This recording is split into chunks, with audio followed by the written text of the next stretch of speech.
دوستان لطفا میگفتید که صدای من هست یا نیست. صدای من چطور است؟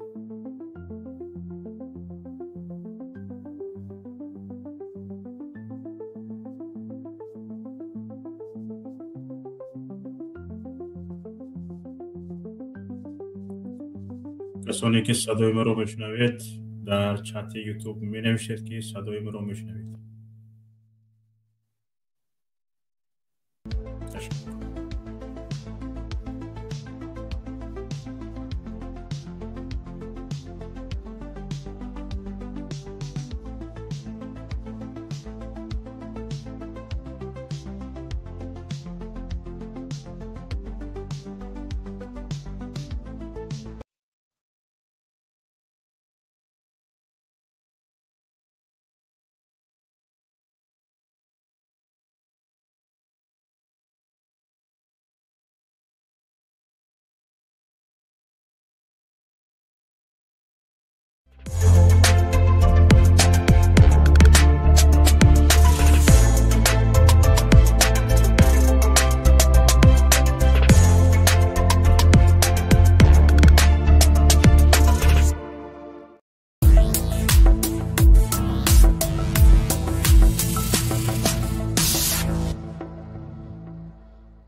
دوستان صدای من رو میشنوید؟ گفتن که صدا نیست.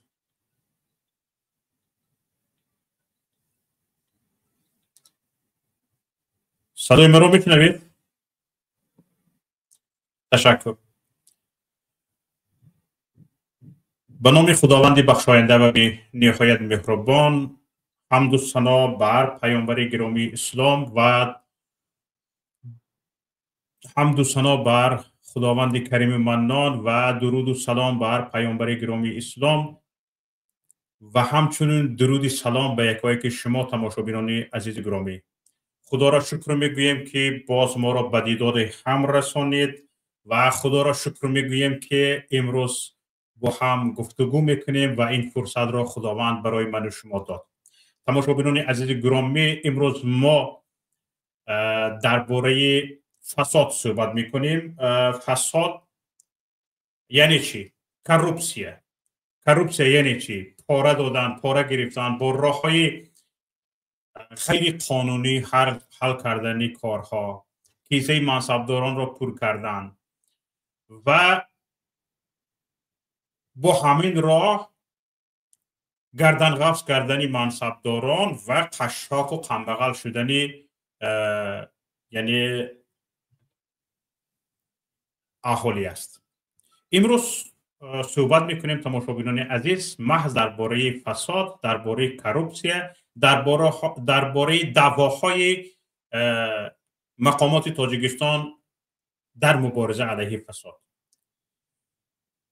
آیا واقعا درست است که مقامات تاجیکستان نهاد مخصوص دارد، نهاد مخصوص ضد کروپسیونی دارد، یعنی مبارزه با فساد دارد و مبارزه با فساد میبرد؟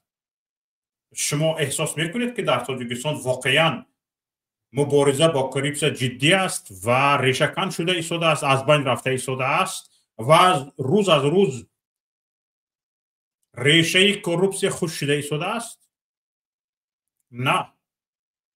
روز از روز نشان دهنده های کروپسیون در تاجیکستان بیش از پیش است.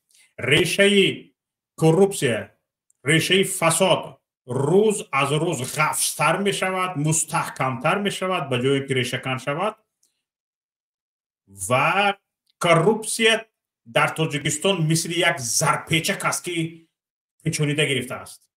از کروپسیون در تاجیکستان جای خلاصی نیست. حتی رئیس جماعت یک معلوماتنامه درباره احوال اویلوی رو با پول میفروشد. حتی رئیس جماعت، رئیسچه جماعت بجا رسد به رئیس حکومت نوحیه، به پرکرور، به میلیسه، به سود. یک رئیس جماعت بجا. حالا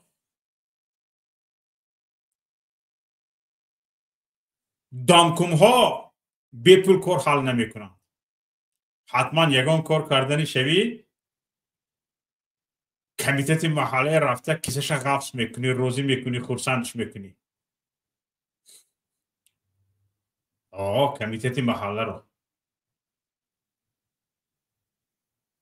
این برای چی است؟ برای آنکه از بالا دبرو داده شدگی است. یعنی چیکار میکنی چیکار نمیکنی حتما باید رویانی بفرستونی. رویانده نتونستی، فرستاده نتونستی، از این میبراید تو از عهده نبرایی. باید کرسی رو خالی کنی، جای تو یک کارچلان بیاید. برای همین حالا به رئیس های جماعت دیهات نگاه کنید. یک آدمی خود احترام میکردگی وجود ندارد. همین چند گجوند کدام شلطنقلاق باشد، کدام دندلاق باشد، آورده رئیس جماعت میکنن و یک کار توانستنش در کار. سپراوکا میفروشد، زمین میفروشد، انشاءات های دولتی رو میفروشد. فرق ندارد چکار میکند نمیکند. در یک اونجا مردم میگوید که پول جمع کنین راه اسفالت میکنین، نیستی پولی راهی اسفالت میدوزد. میگوید پول جمع کنین بیمارخانه میپوشین، مردم پول جمع میکنن، نیستی پولی بیمارخانه میدوزد. چیکار میکند نمیکند. همین باشد دزدیده تواند به بالا پول فرستاده تواند شد. همین قدر از او کار طلب کرده می شود. وظیفش هم همین است. نه سوادناکیش مهم است، نه خدمتش به مردم مهم است، نه یعنی کارش مهم است. یگان چیز مهم نیست. همین اسپگی روز بسم الله گفته از خواب خیز تاپ بگو روز در غم این باشد که کار کند که مردم را بجوشد و به بالا بفرستاند. یک کم و خودش میموند و تونستگیم همین قدر گرفتم گفته به بالا گسل کند. و شرایط امروزی تاجیکستان انا همین است. در انا همین حال تماشاگران عزیز، امروز 5 روز شد به فکرم، سنه 6 روز شده است. سنه 20 نوامبر رئیس کمیته دولتی امنیتی ملی قرقیزستان یک پریس کانفرانسی خرد برگزار کرد و گفت که این پریس کانفرانسی هم نیست، فقط من خواستم به شما یک معلوماتی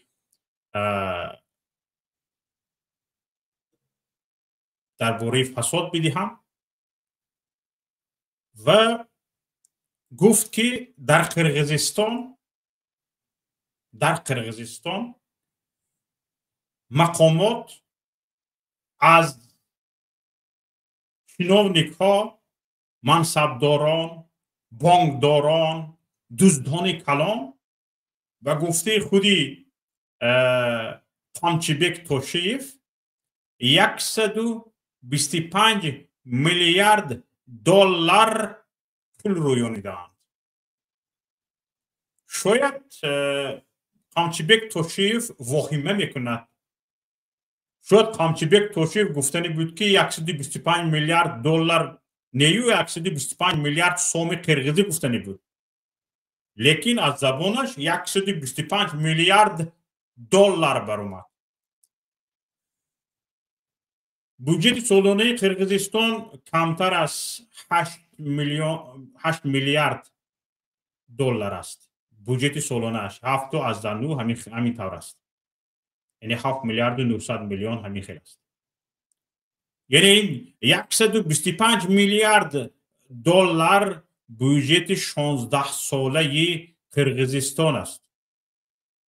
بودجه 16 ساله قرقیزستان برای همین باور کردنی نیست. باور کردنی نیست که قرقیزستان 125 میلیارد دلار دزدها را بازداشت کرده، منصبداران کلان و کیسه غفصها را بازداشت کرده، مال ملک دزدیدگیشان را تصرف کرده به حساب دولت گذرانده است. شاید 125 دلار نیو 125 میلیارد سوم بود، لیکن این کار را کرده. حالا بیاید از زبان خود قامچیبک توشیف گپ‌ها را گوش میکنیم، میشنویم، بعد برنامه رو ادامه میدهیم.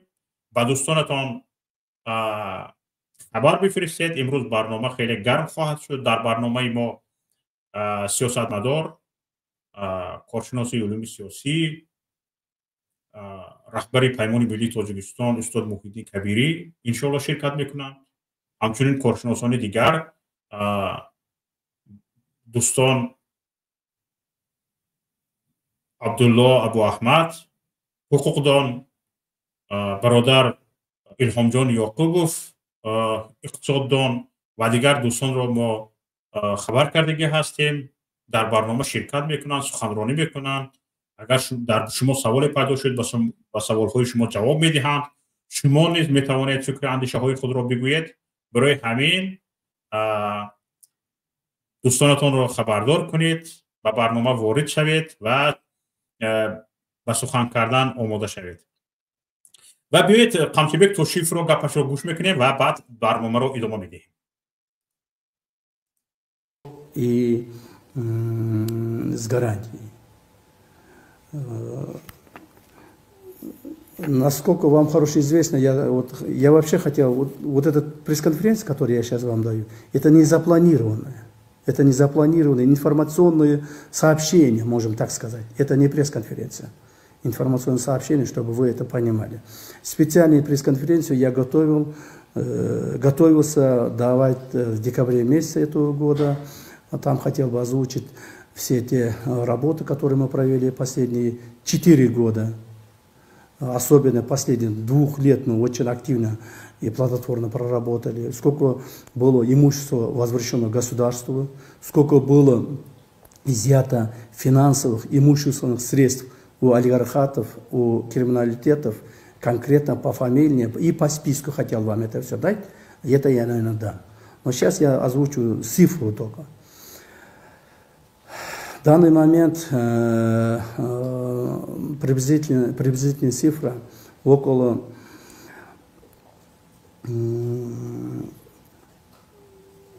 до 20-125 миллиардов долларов возвращения государству. Это имуществами, финансовыми средствами, это все было возвращено от ОПГшников, от криминалитета, от нечестных олигархатов и другое. Остальные подробности я, наверное, дам уже при даче пресс-конференции. Есть какие-то вопросы, я коротко, пожалуйста, я отвечу пару вопросов, потому что у меня еще вот сейчас совещание, и быстро я должен удалиться. Азринча коркутулар ким тараб? Худодон шунидед. گفت خودش که 125 میلیارد دلار 125 میلیارد دلار بگذار همین سوم باشد. لیکن تماشاگران عزیز از همین کلانگاپی های مقامداران قرقیز دانسته می شود که در قرقیزستان کشور همسایه تاجیکستان مبارزه علیه کروپسیا بی‌نهایت شدید است و نتیجه هم داده شده است. نتیجه هایش از کجا است تماشاگران عزیز؟ نتیجه این است که اگر با شرایط اقتصادی تاجیکستان ما قیاس کنیم در حال میفهمیم که کدام از این دو کشور واقعا علیه کروپسیا مبارزه میبرد و کدام از این دو کشور بیشتر صادقتر نزد مردمش است، برای مردمش صداقت دارد و کی کدام کشور مسئولینش مردمش را فریب میدهد. ببینید از بودجه سر میکنیم. تاجیکستان با بودجه 44 میلیارد و 100 میلیون سومانی یعنی حدود 4 میلیارد دلار از قرقیزستان تفا میموند. یعنی بودجه یک ساله تاجیکستان تقریبا 4 میلیارد دلار است. بودجه یک ساله قرقیزستان 100 میلیون کم 8 میلیارد دلار است. یعنی 7 میلیارد و 900 میلیون دلار. از حساب چی هم یعنی 3 میلیارد و 800 میلیون دلار از بودجه تاجیکستان زیاد است. بودجه یک ساله قرقیزستان از بودجه یک ساله تاجیکستان 3 میلیارد و 800 میلیون سومون زیاد است. انکنون نگاه کنید در همین سال 2024 تاجیکستان اهالیش به 10 میلیون و 331,513 نفر رسیده است. در همین آخرین معلوماتی که در ویکی‌پدیا دیدم اهالی تاجیکستان را میگوید که 10 میلیون و 331,513 نفر. بودجه سالانه تاجیکستان با حساب سرکسی اگر همین بودجه سالانه تاجیکستان 4 میلیارد و 100 میلیون دلار را به سر هر نفر اهالی تاجیکستان تقسیم کنیم به سر هر یک نفر اهالی تاجیکستان 387 دلاری میرسد. یعنی در یک سال به همین 387 دلار خرور نمر همین خیلی به همه چیز باید برسد. به مکتبت هم برسد، به دانشگاهت هم برسد، به دکتر هم برسد، یعنی به درمانت هم برسد، به دارویت هم برسد، به تمام اقتصادت باید برسد، به ساختمان، به همه چیزت باید برسد. انا همین سری کسی 387 دلاری. انتون باز نگاه کنید بودجه سالانه قرقیزستان گفتیم که 7 میلیارد و 900 میلیون است، 900 میلیون دلار است. از با حساب سرکسی تقریبا به هر یک نفر 1122 دلاری راست می‌بیاید. از ما سر هر کسی 387 دلاری، از آن قرقیزها به سر هر یک کسی 1122 دلاری راست می‌بیاید. یعنی این نشان دهنده بر آن است که تقریبا بودجه سرکسی قرقیزستان 3 برابر بودجه سرکسی تاجیکستان است. 3 برابر بودجه سرکسی تاجیکستان است. اکنون شما نگاه کنید تماشاگران عزیز.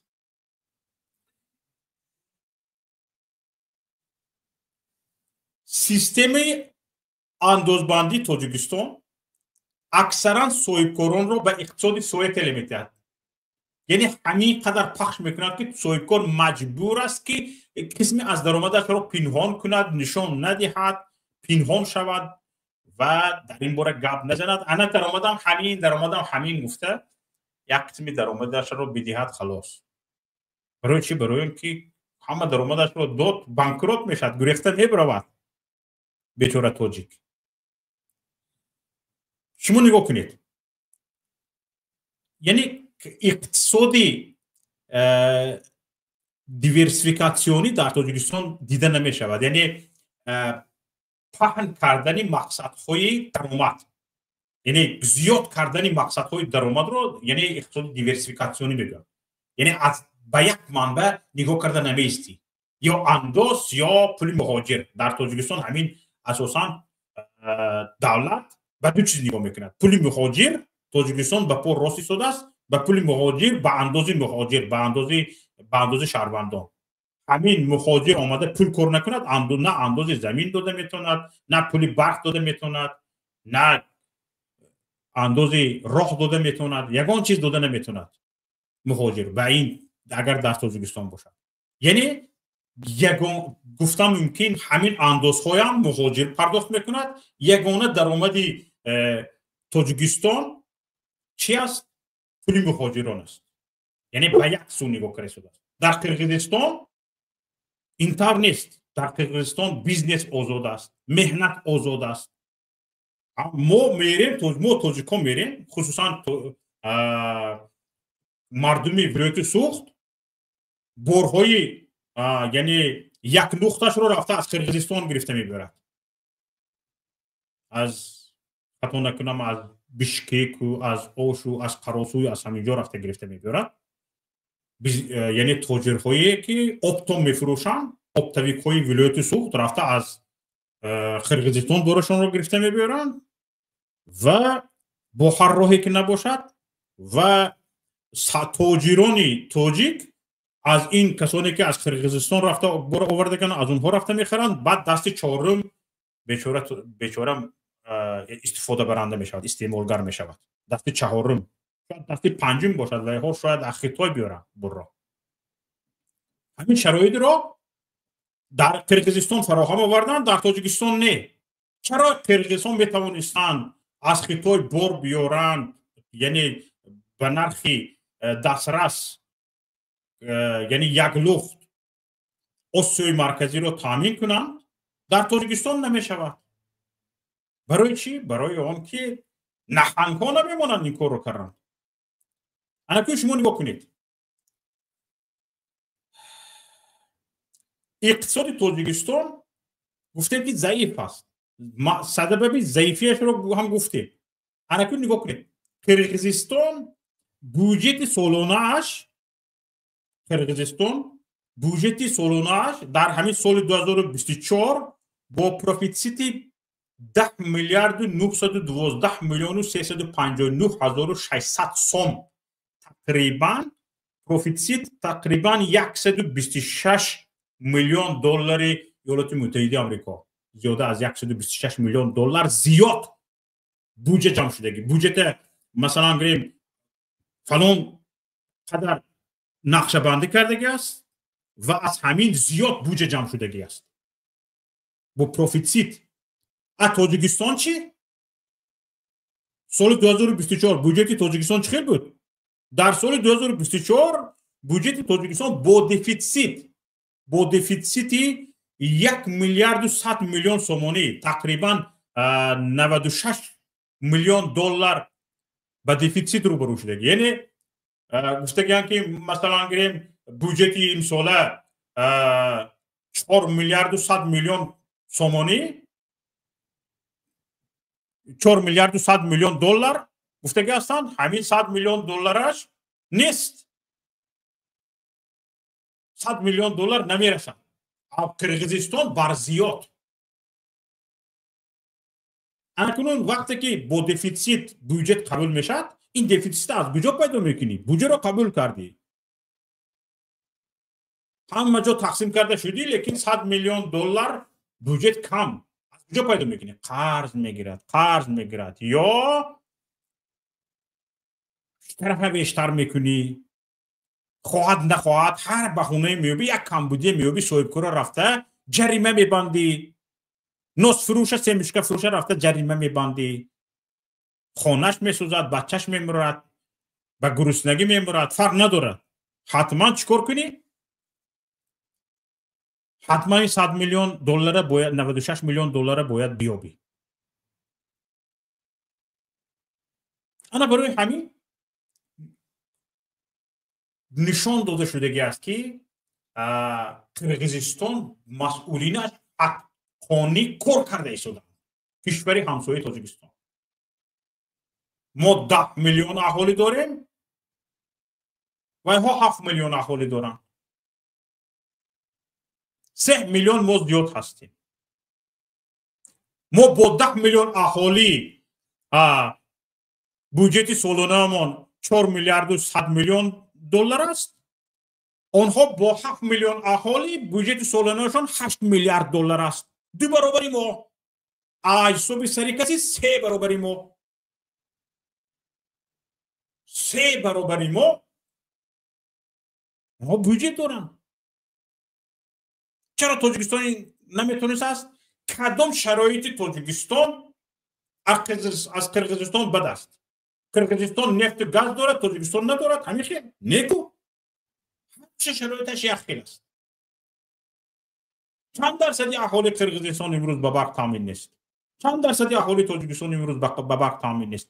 بیایید پیشروی رو این گونه حساب کنیم. در بین کشورهای آسیای مرکزی ما از همه عقب مانده، در بین کشورهای اتحادیه دولت‌های جماهیر شوروی، سابق شوروی و حالا اتحادیه دولت‌های مستقل، ما از همه عقب پیشروی رو این فکر کنیم. پیشروی چی است؟ یعنی از یک کشور، از دو کشور، از سه کشور پیش میگذاریم. بیایید یک بار بگوییم که پیشروی یعنی چی؟ ما از کی پیش گذشتیم؟ از کدام کشوری؟ معلش کشور دنیای ما، معلش اقلا افریقای گپ زنیم، از کدام کشور افریقا امسال تاجیکستان پیش گذشت، اقتصادش پیش گذشت؟ یک بار ببینیم چی؟ فقط عقب افتاده شده است. همه نشان دهنده ها، کدام نشان دهنده نبینی تاجیکستان به عقب افتاده است. امسال تاجیکستان 3 زینه پایین رفت، امسال تاجیکستان 10 زینه پایین رفت، امسال تاجیکستان 20 زینه پایین رفت. خیریت یک دو سه گوشتینگیرای، یک دو سه دوزیدویی سای همین ها هم مناپوله کردگی هستن، ابروی همین ها هم نباشد. ما چی داریم؟ فقط به عقب، فقط به عقب، فقط به عقب. تاجیکستان به پیش میگویم، دویم در عقبیم. به پیش یعنی یک کشور میگذاری اقتصادیاتت، دو کشور میگذاری، سه کشور میگذاری، یعنی از اینکه در آخرون باشی باید ننگ داشته باشی. حالا فقط پیشتر 3-4 سال پیشتر میگفتن که چیکار کردنی شما تاجیکستان رو مثل افغانستان کردنی. حالا دمشان به درون افتادگی. چرا میدونید؟ برای اون که تو افغانستان و تاجیکستان بسیار نشان دهنده های پیش گذشتگی است در تامین برق، در تامین اینترنت، در پیشرفتی استحصالات. خیلی افغانستان از تاجیکستان پیش رفته است. دیگه این گپ مسئولان ما نمیگوین تاجیکستان را مثل افغانستان کردن میخواهی. این خیلی گپ از بین رفت. چرا؟ حتی ما از افغانستان قفا موندیم. پس تاجیکستان به پیش یعنی چی؟ نگاه کنید. قرقیزستان 60% یعنی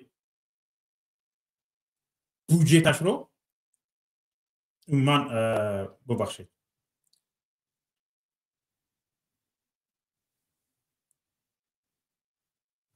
در حالی که تاجیکستان قریب قرض بیرونیش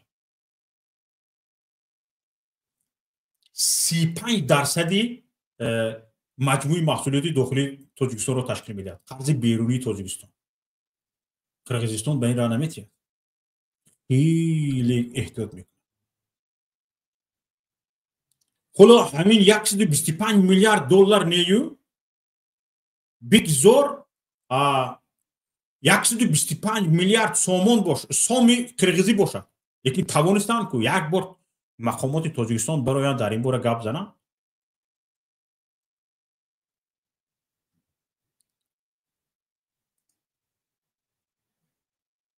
میتونن در این باره گپ زده.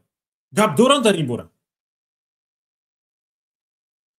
چرا ما به پیش میگوییم از که پیش گذاشتیم تعیین نه. به دهان مقامداران ما موی برآمدگی از به پیش گوییم. از که پیش گذاشتیم تعیین نه. از خری افندی، از سنگپشت، از که ما پیش گذاشتیم.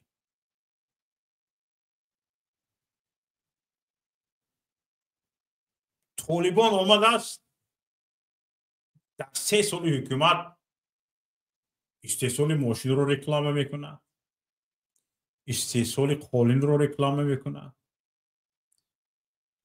کارکرد پخته رو رکلام میکنه، کارکرد متا رو رکلام میکنه، کارکرد ارماتور رکلام میکنه. مو چی؟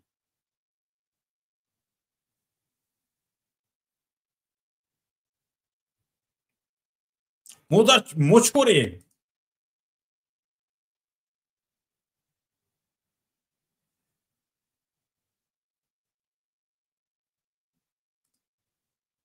اقلا با همین کشور افغانستان همسایه رقابت اقتصادی کرده نمیتونی. ما رو زبونکو تاخ کردگی است، ما رو دست پیش بر کردگی است مقامات افغانستان با توانستنی یعنی با داشتن مهارت سیاسی، یعنی همین طالبانی که ما سله پیچشون میگوییم چند چیزهای ما میبراین پستشون میزنن تحقیرشون میکنن، همین با توانستن تاجیکستان رو با این راضی کنونن که باید تاجیکستان خودش برق نداشته باشد هم به افغانستان باید برق بدهد. حالا تماشاگران عزیز، مهمان گرامی برنامه امروزه ما استاد محیدین کبیری وارد استودیو شدن. استاد را خوش آمدید میگم. خوش آمدید استاد. سلامت باشید. زنده باشید. سلامت باشید. صدای من هست؟ صداتون هست. مرا میشنوید؟ بله خوب است. بله. استاد خوش آمدید به برنامه. بسیار می‌خواستیم در این باره فکر و نظرهای شما را گوش کنیم. حالا بدون هیچ یک مقدمه سخن رو به شما میدهیم. مرحمت بفرمایید. به نام خداوند بخشنده و مهربان. برادر شوکت جان و پیش از همه سلام و درود به شما، به کارمندان شما و به همه بینندگان. بله، من یک قسمتی از صحبت‌های شما رو شنیدم، گوش کردم، ولی حالا شما اگر گفتنی داشته باشید صحبت خود رو ادامه بدید. من هستم در استودیو. یا اگر سوال میگویم من ولی گفتنی ها زیاد است. اول شما رو بشنویم. ما رو منتظر نکنیم، شما رو بشنویم، باز حتما صحبت میکنیم. سلامت باشید. حالا موضوع خوبی رو انتخاب کرده شوکت جان. مسئله کروپسیا یعنی فساد یک موضوع بسیار هم داغ روز است و شاید یکی از مهمترین مسئله های تاجیکستان باشد، چون فساد تا اون حد در تاجیکستان ریشه دوانده است و مثل حالا زهرپیچک تمام بدن ملت تاجیک را پیچانیده است و تاثیر خود را نه تنها به اقتصادیات بلکه به سیاست، به فرهنگ، به تمام بخش‌های زندگی مردم رسانیده است و من فکر میکنم یک دو برنامه کافی نیست، باید که در این باره بیشتر و بیشتر صحبت کرد و اون مقدمه‌ای که خود در این موضوع داشتی از نگاه من بسیار یک تحلیل خوب جالب بود. اما یک نکته رو من میخواستم اینجا بگم، مقایسه‌ای که خودت با تاجیکستان رو با قرقیزستان کردی بسیار یک مقایسه تأسف آور است، تأسف بار است. چرا؟ البته ما نسبت پیشروی کشور همسایه باید خرسند باشیم. ما هر کسی که یک مقدار پیشروی دارد ما باید اظهار خرسندی کنیم و با خصوص همسایگان ما. اما خیلی بد هست که تمام منطقه، تمام جهان دارد دسترس به پیشروی ها نائل می شود غیر از کشور ما، غیر از تاجیکستان و این واقعا یک پدیده بسیار تأسف بار است. سالهای بود که وقتی که ما تاجیکستان را در مسائل سیاسی اقتصادی مقایسه با کشورهای پیشرفته دنیا میکردیم مثل امریکا، اروپا، ژاپن، گاه مثالهای میزدیم از این کشورها. دوستان ما در حکومت، طرفداران حکومت همیشه ایراد میگرفتند که چرا شما همیشه مقایسه میکنید تاجیکستان را با امریکا، با آلمان، با ژاپن، با کشورهای اروپایی یا کشورهای نفتخیز نفتدار خلیج فارس و ما باید تاجیکستان را با کشورهای مقایسه کنیم که از لحاظ جغرافیا، از لحاظ سیاست، تاریخ، اهالی، امکانیت‌های اقتصادی مثل تاجیکستان هستند. و حالا وقتی که شما یک مقایسه بین تاجیکستان و قرقیزستان کردید، من نمیدونم دیگر در دست طرفداران حکومت یگان دلیل، یگان بهانه دیگری باقی مانده است یا نه، زیرا قرقیزستان تقریبا همون شرایط دارد تاجیکستان دارد و قرقیزستان هم یک کشور سابق شوروی هست، مثل ما یک کشور کوهستانی هست و سرچشمه های یا بایگری های مثل نفت و گاز ندارد.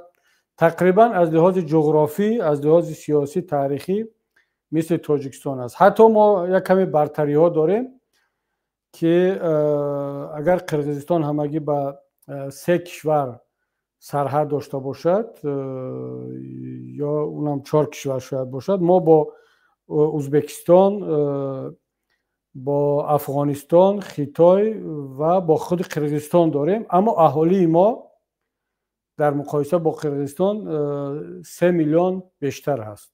یعنی در شرایط امروزه در سیاست ژئوپلیتیکی جهان اهالی بیشتر بسیار نقش می‌بازد. مثلا هندوستان به ابرقدرت تبدیل شد این توسط اهالیش که بیشتر از 1.5 میلیارد شد. چین هم همون خیل.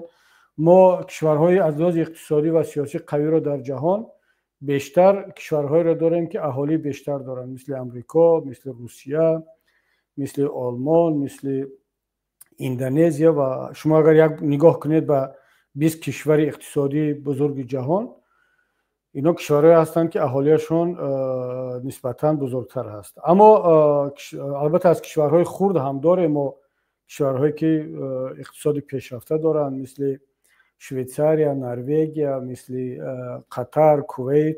اما هر کدام اینا یک عامل‌های دارند، مثل کشورهای خلیج فارس از حساب نفت، کشورهای اروپایی مثل لوکزامبورگ، شویتزاریا و ایرلند که اهالی کم دارد اما بودجه خیلی کلان، درآمد اقتصادی کلان دارند. اینا بیشتر از حساب پیشرفت تکنولوژی، پیشرفت علم و نوگانی‌های تکنیکی باشد. اما ما حالا برگردیم به همون مقایسه شما بین تاجیکستان و قرقیزستان. واقعا بسیار برای ما تاجیکان تأسف بار هست که ما دیگر خود را فقط با قرقیزستان و با افغانستان مقایسه میکنیم. دیگر در دنیا کشوری نموند که ما بتوانیم خود را با اونها مقایسه کنیم. حتی با افغانستان و قرقیزستان هم وقتی مقایسه میکنیم ما آهسته آهسته باخته ایستادیم این مقایسه ها رو. و بخصوص وقتی که اهالی ما 10 میلیون بیشتر هست، اگر منصبداران تاجیکستان من نمیگم که اصلا این آرزو را کردن که در تاجیکستان منصبداران ندزدند، دست به پاره‌خوری و به کروپسیا نزنند. این در شرایط کنونی با حاکمیت امام علی رحمان یک افسانه است، یک آرزو را میماند. یعنی ما خواهیم نخواهیم حکومت امام علی رحمان میدزدد، منصبداران امام علی رحمان میدزدند. اما اگر بگوییم که اینها مثل منصبداران قرغیز اگر میدزدیدند، چون من باور ندارم که در قرغیزستان کروپسیا نباشد. این کروپسیا یک پدیده عمومی برای همه کشورهای سابق شوروی هست، بخصوص برای کشورهای آسیایی، و این را باید خیلی با تأسف بود. البته وقتی که من آسیایی میگم همه آسیا رو در نظر ندارم. مثلا کشورهای آسیایی مثل سینگاپور، کره جنوبی، مالزیا، اندونزیا، تایلند این کشورها در مسئله مبارزه با کروپسیا خیلی پیش رفتند و دستاوردهای هم دارند، به یک کشورهای دموکراتی شفاف تبدیل شدند. اما اکثر کشورهای آسیایی، بخصوص کشورهای آسیایی سابق شوروی، اینا کشورهای فسادزده هستند که از زمان شوروی با ما میراث ماند و در این 30 سال استقلالیت نتوانستیم با آن مبارزه بریم. برخی کشورهای سابق شوروی توانستند با آن مبارزه برند، مثل گرجستان، مثل کشورهای بالتیک و غیره. خب اما ببینید، وقتی که من گفتم که اگر منصبداران تاجیکستان حداقل مثل منصبداران قرغیزستان اگر میدزدیدن، امروز بودجه تاجیکستان 4 میلیارد دلار نه، یک چیز بین مثلا 12 تا 14 تا 15 میلیارد دلار باید میشد. این در صورتی که برابری منصبداران قرغیز اگر میدزدیدن، چون اهالی قرغیزستان با 5 میلیون بیشتر یا نزدیک شاید 5-6 میلیون بود، حالا نمیدونم چقدر است، یعنی قصد که از 7 میلیون بیشتر نیستن.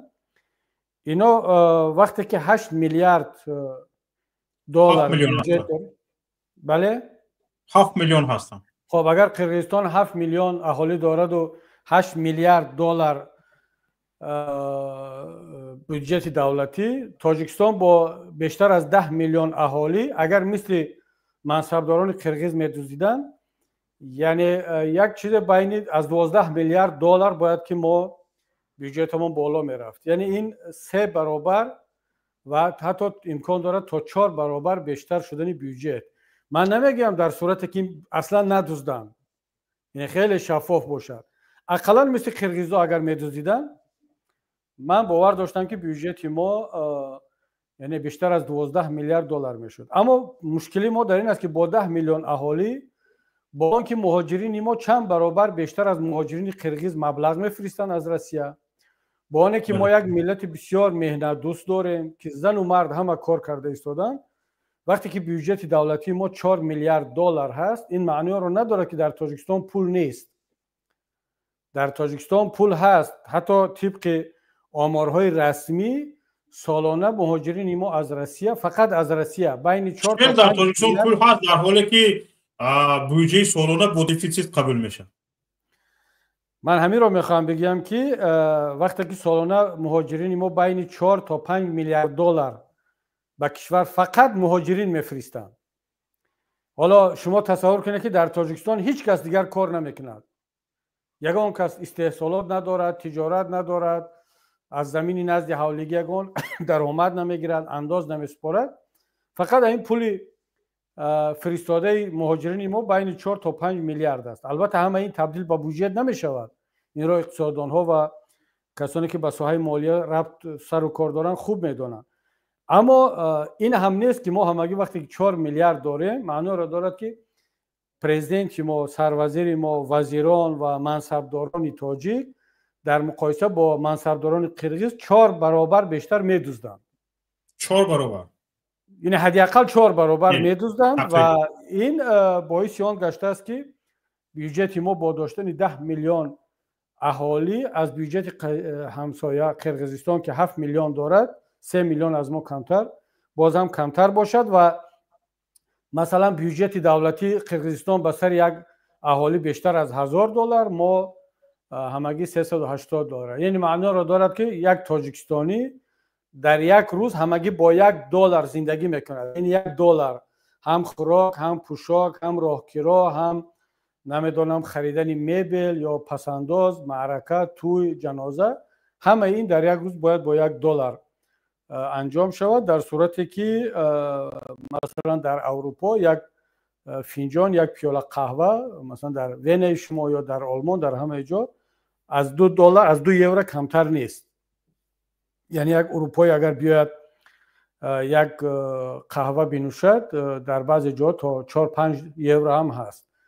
یعنی یک قهوه یک اروپایی 5 برابر نرخش بالاتر از مبلغ یک روزه خوراک و پوشاک و زندگی شهروند تاجیکستان است. وقتی که با این وضعیت ملت تاجیک زندگی میکند و باز هم بعضی ها شعار میپرتایند که شکرانه باید کرد، من واقعا این را نمیفهمم و فهمیدن این چیز دشوارم هست. اینجا من صحبت شما را گوش میکردم، یک اقتباسی از صحبت تاشریف آوردید که ایشان $125 میلیارد در نشست مطبوعاتی خودشان گفتن و شما این را زیر سوال بردید. البته من با دعوای هیچ منصبدار آسیای مرکزی باور ندارم. این نکته اول، این رو باید آشکار بگم، چون همه منصبداران آسیای مرکزی همیشه آمار را یک مقدار بالا میبرند و نباید این را همچین یک راست خالص قبول کرد. اما چرا باید این را جدی پذیرفت؟ این 125 میلیارد سوم نیست، این اون دقیقاً 125 میلیارد دلار گفت. برای چی؟ چون در جملهش، در اظهاراتش یک جمله داشت که این مجموعه اموال در شکل پول و مالکیت که به دولت بازگردانده شده است. یعنی وقتی که حکومت امروزه قرقیزستان در دوام همین 4 سال ما چند بار شاهد بودیم که چندین کانهای طلا و دیگر کندنی‌های فایده‌ناک را از شرکت‌های خارجی و داخلی که در نتیجه یک معامله کورپسیونی به این و آن داده شده است، آنها را به مالکیت دولتی برگرداندند. ذخیره‌های بعضی از این کانها احتمال دارد که نزدیک 50 تا 100 میلیارد دلار هم در اون ذخیره‌های معدن‌ها وجود داشته باشد. برای مثال من شک ندارم که در کان‌های معدنی تاجیکستان، اونهایی که در اختیار خانواده امامعلی رحمان هست یا به شکل کورپسیونی به یگان شرکت‌های خارجی داده شده است، در آنها معدن‌ها، طلا، نقره، میس و دیگر کندنی‌های فایده‌ناک مثل انگشت، نفت یا گاز شاید که به مبلغ صدها میلیارد دلار در زیر زمین خوابیده است و اون خوراک چند نفر می شود. و اگر یک حکومت ملی بیاید سر قدرت و این کندنی های زیر زمینی، کانها و این مالکیت های دولتی را که با راه‌های کورپسیونی امامعلی رحمان و حکومتش به دیگران داده بود، اگر آن به دولت برگردانده شود، مالکیت ملت شود، مثلا ما میتونیم بگیم که نه اینکه 125 میلیارد دلار بلکه صدها میلیارد دلار رو میتوان به بودجه دولت برگردوند، در اختیار دولت برگردوند، از دست اون گروه های کورپسیونی گرفت. برای همین من اینجا بار دیگر تکرار میکنم که همیشه اظهارات های منصبداران آسیای مرکزی و سابق شورایی را باید با یک شبهه نگاه کرد. اما آن که اگر که واقعا اون کانها را برگردانده باشند، چون من خوانده بودم که از کدام شرکت کانادایی یا امریکایی گرفته بودن به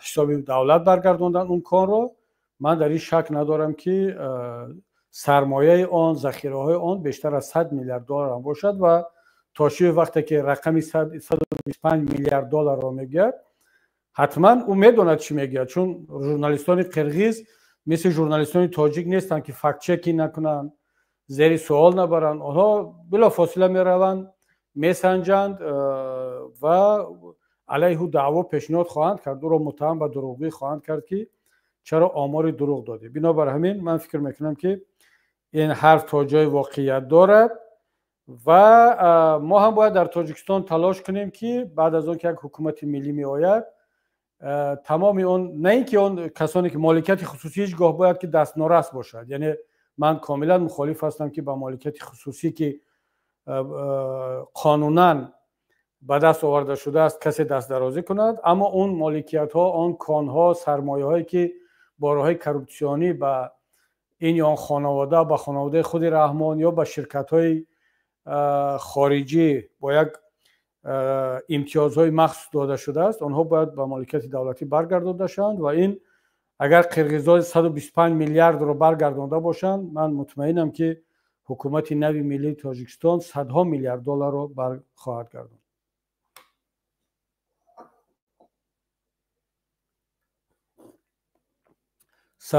صدا نیست شوکت جان. حالا ببینید دوستان، اگر همین 125 میلیارد دلار نباشد و 125 میلیارد سوم قرغیزی باشد هم، اگر به دلار گردونیم تقریبا نزدیک به 1.5 میلیارد دلار میشد است. حالا همون 1.5 میلیارد دلار هم اگر مقامداران به این کوشش کرده باشند و به این نتیجه رسیده باشند که 1.5 میلیارد دلار رو در طول 4 سال به دولت برگردونند، با همین حتی به همین به حساب سوم هم این کم نیست. در تاجیکستان مقامات ضد فساد، ضد کروپسیا اساساً بازداشت میکند استاد دانشگاه، دکتر فرض کردیم، یگان میلیسچه یا یگان کارمند عادی رو بازداشت میکند، $100 دزدیده است یا 50 دلار یا 1000 سومان یا 2000 سومان پوره گرفته است، برای میبرن 7 سال 8 سال زندان میکنن. اما این طور اعلان نشده است، ما تا به حال نشنیدیم که یک منصبداری کلان یا بانکدار در تاجیکستان دزدی هایش آشکار شده که باشد. مثلا گریم بانکدار مثل خسرو بچه های امام علی رحمان مثلا آشکار شده که باشد دزدی هایش و او را ملکیتش را تصرف کرده دولتی کرده که باشند نشنیدیم. لیکن مقامات ضد کروپسیونی در تاجیکستان اساساً $100 اسود کرده شد، به حساب دولت گذرانده شد، $200 گذرانده شد، 1000 سومان، 2000 سومان، 4000 سومان، 5000 سومان گذرانده شد. واهمه میکنن پولهای سومانی رو 100 سومانی 200 سومانی رو روی میز تنگ میکنن، حالا اینکه اگر او نهنگ های کلان رو اگر دلارشون رو روی میز تنگ کنن گویی به یک خونه نمیگنجد. همین طور چرا مثلا همین اقدام، سبب اساسی همین اقدام در تاجیکستان وجود نداشتنش چی است؟ ببینید وقتی که ما درباره عامل‌های رشد فساد در تاجیکستان صحبت میکنیم، همین چیزی که خودت گفتی که فقط اون ماهیچه‌های معده به دام میرفتن، به تور میرفتن، اما اون اکوله ها اون تورها رو میشکنند و باز شنا کرده در آکیانی فساد شنای خود را دوام میدن. چند سال پیش بود، به فکرم 2 سال پیش، از یک منصبدار تاجیکستان در بانک‌های شویتزاریا 9 میلیون دلار فقط در یک صورت حسابش پیدا شد. 9 میلیون دلار و شرح خودش خنده آور بود، خیلی جالب بود. گفت که من در اونجا طبابت میگرفتم، در بیمارستان خواب بودم، بیهوش شدم و نرکوز موندن، بعد به هوش اومدم که در صورت حسابم 9 میلیون دلار هست. یعنی اون همون فیلم بریلیانت و ایروکا یک اپیزود داره. همون وقتی میپرسند که از کجا این بریلیانت ها در دست تو پیدا شد، میگه که упал, очнулся, рука забинтована или так, در اون بینت بریلیانت بود. یعنی упал, потерял сознание, очнулся и рука забинтована. یعنی دقیقاً همون اپیزود بریلیانت و روکا را با خاطر آدم میارد که یعنی هر یک منصبدار تاجیکستان خواب است یا بیمارستان یا در خانه‌اش خواب میرد، بیدار میشود، 9 میلیون دلار در صورت حسابش شبکه پیدا شده است. بله. اما اگر از شوخی، البته این شوخی نیست، این یک واقعیت است که شنیدیم، اما ما در تاجیکستان مجبوریم که گاه بعضی از مصیبت‌ها و بعضی از فاجعه‌ها را به شکل شوخی هم به شکل حجو هم شهر بدیم، چون اگر در این حالت آدم اگر شوخی نکند میکفد از این غم و درد این ملت. اما اگر کمی جدی‌تر صحبت کنیم، ببینید анатомияи фасод ё коррупсия дар тоҷикистон чӣ гуна аст, чӣ гуна шакл мегирад ва чаро мо дар муқоиса бо афғонистону қирғизистон ҳатто ба ин ҳолати бад гирифтор шудем. ман агар ҳоло соатҳо ҳам як лексия хонам, дарс гузарам, ин омилҳои фасодро аз лиҳози илмиву факту рақам инҷо биёрам, шояд барои бинандагони шумо чандон ҷолиб ва фаҳмо нашавад. кофӣ аст ман як бори дигар ба хотири шумо бинандагон ва шумо шавкатҷону дӯстон биёрам. ҳамун суҳбати хеле маъруфи эмомалӣ раҳмон бо яке аз кормандони давлатӣ, корманди гумрук буд, як ҷавон ба фикрам, номаш аз ёдам рафт. ҳамунеро агар ёдатон бошад, гуфт ки бо ин як суҳбати ҷолиб дошт дар ҳузури тамоми мансабдорони дигар ва ӯро суолу ҷавоб кард ки чанд пул дорӣ, чанд хона дорӣ, чанд мошин дорӣ, ина дуздидӣ ва дар ҳамун суҳбат исбот кард эмомалӣ раҳмон он мансабдорро ки тамоми ин боигарӣ, ин мошинҳо, хонаҳо, ин пулҳо ва ҳатто санадҳояш ҳамаш дуздӣ ҳаст, ғоратгарӣ аст, дар натиҷаи як механизмҳои коррупсионӣ ба вуҷуд омадааст. ва баъд вақте ӯро исбот кард, гуфт ки ҳатто ҳамчун прокурори давлатӣ ҳам рафтор кард, гуфт ки худат аз рӯи тамоми ин моддаҳо ва дуздият на камтар аз 15 сол бояд ҳукми зиндон дошта бошӣ, аммо чун ҷавон ҳастӣ, ман туро авф мекунам ё дар зиндон намешинӣ.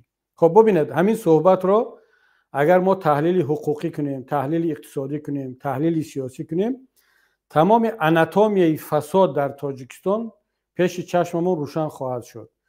на танҳо анатомияи фасод, балки тамоми фоҷиаи давлатдории тоҷикистон дар ҳамин як диалоги шояд 3-4-5 дақиқа ошкор мешавад ва моҳияти давлатдории эмомалӣ раҳмонро ошкор мекунад. ман паҳлӯҳои ҳоло ҳуқуқӣ, сиёсиро дигар дар ин ҷо суҳбат намекунам, чун дар як ҷои дигар инро шаҳр дода будам. агар лозим бошад боз шаҳр медиҳам ки эмомалӣ раҳмон дар ҳамин диалоги гуфтугӯи чанд дақиқая бо як мансабдори тоҷик ҳам конститутсияро помол кард, ҳам қонунҳои амалкунандаи дигарро помол кард, ҳам дар фаъолияташ дар амалкарди ҳамин чанд дақиқааш ҳам ғасби ҳокимиятро мо дидем, ҳам фарорафтан аз салоҳиятҳои қонунии худаш, аз салоҳиятҳои президентӣ ҳаст ва тамоми ин ҷиноятҳо дар ҳамин суҳбати 5 дақиқаи эмомалӣ раҳмон ҳаст. аммо он чизе ки ба фасод рабт дорад, бубинед, эмомалӣ раҳмон бо ин суҳбат нишон дод ҳам ба аҳолии тоҷикистон ва ба ҳамон ҳазорҳо мансабдори дигар ки дар толор нишаста буданд чанд паём фиристод. яке ин ки гуфт ки ман медонам ки кадом мансабдор чӣ қадар медуздад. яъне ин ҷавонро исбот кард ва гуфт ки ман медонам ки ту чӣ қадар дуздидиву чӣ қадар медуздӣ. хуб, пас эмомалӣ раҳмон медонистааст ва инро исбот кард ва эмомалӣ раҳмон иҷозат медодааст ки он нафар бидуздад, чун гуфт ки ман туро барои он нахезондам, дар ин ҷо суолу ҷавоб накарда истодам, барои дуздиҳоят не, ман медонам ту чӣ қадар медуздиву аз куҷо овардӣ, фақат ту аз он хати сурх гузаштӣ, он красная линияро убур кардӣ. он кадом буд? ин дуздиҳо набуд, чун раҳмон медонад ки ӯ дуздидааст ва медуздад. он красная линия гузаштан ҳамин буд ки гуфт ту барои чӣ аз номи хонаводаи президент дар ҳама ҷо суҳбат мекунӣ. яъне ин ҷавон бо ҳамун тентакии худаш, ҳоло намедонам бо хонавода чӣ рабт доштааст, шояд дар ягон баҳсе дар ягон ҷое аз номи хонавода гап задааст, мисли масалан фарзандони эмомалӣ раҳмон, мисли домодҳо, мисли келинҳо, мисли хусуру хусурбачаву қудову инҳо ҳамин хел рафтор кардааст. ба як шакле шояд ба касе гуфтааст ки ман ё узви хонавода ҳастам ё наздик ба хонавода ҳастам, ки ин ба эмомалӣ раҳмон расидааст ва эмомалӣ раҳмон табиатан файрод даъват кард ки хоб чаро ин ҳарфҳоро мезанӣ, дигар ин ҳарфҳоро назан. яъне ин паём ба толор ба мансабдорон чӣ буд? ман медонам мисли ки ин ҷавон дуздидааст, ҳамаи шумо дузд ҳастед, ман ба шумо иҷозат медиҳам бидуздед, фақат ин хати қирмизро убур накунед. он хати қирмиз чи аст? бар зидди ман ягон ҳарф назанед, аз номи ман гап назанед, дар ҷомеа ягон коре накунед ки ба номи ман иснод биёрад. вале он тарафаш хоб ман барои ҳамин шуморо мансабро додам ки ва маоши шумо ҳамагӣ $100 аст. эмомалӣ раҳмон вақте як нафарро وزیر، معاون وزیر، سردار اپرالینیا، سردار یک شعبه یا نمیدونم رکتور، در هر منصبی که ماند خود امام علی رحمان میداند که معاش ماهانه همین منصبدار که من تعیینش کرده ایستادم 150 حد اکثر 200 300 دلار است که این فقط یک عبید پولی یک روزه یک وزیر، یک معاون وزیر، یک سردار یک اداره نمیشود. یعنی باقی مانده روزها رو از کجا بگیرد؟ چه زندگی کند؟ او زن دارد، باز اگر یک تا داشته باشد باز چند تا معشوقه دارد، خش و تبار دارد، یعنی اینقدر چندین خانه دارد، چندین خدمتگار دارد، چندین راننده دارد، حالا خودش یک طرف با زن و فرزنداش راننده دارند. اینها رو از کدام حساب میخوراند و میپشاند؟ یعنی امام رحمان اینها رو میداند، میگه من به تو منصب رو دادم، خودت میدانی و همین منصب، اما یک شرط است، کار میکنی که یعنی اون خط قرمز رو نمیگذاری. اگر در جای شنیدم که تنقید کردی، هوا بلندی کردی، تنتکی کردی، بدون که جزات رو خواهی گرفت. پس در این صحبت، در این گفتگوی کوتاه، آناتومیا یا اون ساختار اصلی کروپسیا در تاجیکستان بیان کرده شد. یعنی وقتی که من نمیدونم در کدام قصه ها هست، شما هم حتما خوندید که به فکرم درباره انوشیروان عادل وقتی که صحبت می رود که اگر شاید در سعدی در گلستان باشد که وقتی که شکار می رود و می فرستند برای نمک یا روغن یا چیز یک سرباز را به دهه و وقتی که برمیگردد میگه پولش را دادی؟ میگه که نه، چرا پولش را بدیم؟ گفتم برای شاه لازم است. خب طبیعی است که اون آدم داد دیگر، نگو بر پول این را پرداخت کن. برای چی؟ وقتی که شاه اگر به پول گرفت یک مراتبه، افسر و سرباز شاه 10 چند میگیرد و چند مراتبه میگیرد. یعنی وقتی که شاه یا پرزیدنت دزدید، یک مراتبه دزدید، 2 مراتبه دزدید، طبیعی است که وزیر میدزدد، وزیر دزدید، معاون میدزدد، معاون دزدید، نچلنگ و پرولین و سردار میلیسا و پروکورور و امنیت و اینا همه خواهند دزدید. پس این آناتومیای کروپسیا در تاجیکستان همین است. امام علی رحمان فهمون به اهالی، به منصبداران که شما میتوانید، من میدونم همه شما میدزدید، شما بدزدید، اما اون مسائلی که من همیشه به شما تذکر میدهم آنها را رعایت کرده باشید. استاد مثلا در قرقیزستان بودجه رو توانستند با پروفیت قبول کنند. در تاجیکستان همینقدر نهانخواه هستند، مثلا و این همینقدر دزدیان، اقلا به همین انصاف نامدن که اقلا همین 100 میلیون دلار بایرختاشون حل کنند و اقلا با دفیسیت قبول نکنند. ببینید شوکت جان، همینقدر انصافشون رو خورده است. یعنی اینها تا این درجه خونخوار هستند، تا این درجه خونی مردم رو می‌بکنند که همتشون به 100 میلیون دلار نیست. من در تاریخ معاصر تاجیکستان در این 30 سال استقلالیت من یاد ندارم که یگان سال تاجیکستان بودجه دولتی رو با پروفیت قبول کرده باشد. این یک پدیده معمولی است و این را هم باید بگویم که کسانی که با اقتصادیات شناس هستند، با مالیات، با چگونه بودجه دولتی شکل میگیرد و قبول کرده می شود، با دفیسیت قبول کردن بودجه چندان یک پدیده بسیار هم نگران کننده یا فاجعه بار نیست. شاید اکثریت کشورهای دنیا بودجه دولتی خود را با دفیسیت قبول میکنند. البته این دفیسیت نباید به حدی باشد که دیگر نتوان در دوام سال آن را پره کرد و بعدا تلاش میکنند در رفت سال با گرفتن گرانت یا قرض یا با شکل‌های دیگر پرداخت‌های علاوه‌ای اون دفیسیت رو پره کنند. و خب اگر ما برسیم به حالتی که بودجه تاجیکستان با پروفیت قبول شود، این جای بدی ندارد. اما ببینید با پروفیت قبول کردن بودجه تاجیکستان هم یا بودجه هر دولت هم چندان یک پدیده خیلی زیاد مثبت نیست. یعنی من نگران نیستم از آن که با 100 میلیون دلار دفیسیت بودجه قبول میشود، حتی بگذار 200 میلیون هم باشد. من نگران از آن هستم که همین بودجه که با دفیسیت قبول می شود 4 میلیارد دلار، حداقل 20-30% یعنی 1 میلیارد دلارش، من این رو حداقلش رو میگم، شاید 50% هم باشد، حداقل 1 میلیارد همین در دوام سال دزدیده می شود. یعنی اگر همون 100 میلیون دفیسیت بودجت هم باشد ولی اگر همون 1 میلیارد دلار دزدیده نشود شما تصور کنید که 10 برابر بیشتر مبلغ از مبلغ دفیسیت به اقتصادیات وارد می شود، اون تبدیل به نلاگ به انداز می شود، به پرداخت‌های گوناگون می شود و این دفیسیت به این یا اون شکل برمیگردد، جبران کرده می شود. اما مصیبت ما در این است که هم بودجت با دفیسیت قبول می شود، هم با نظر داشت اون سطح بلند فساد و کروپسیا تقریبا 20 تا 30% بودجت دولتی به اون نقطه نهایی نمی رسد و بازگشت به بودجت دولتی ندارد. این یک مصیبت است و من بیشتر از این نگرانم، نه از اون که 100 میلیون دلار مثلا 200 میلیون دلار اگر بودجت ما با دفیسیت قبول شود.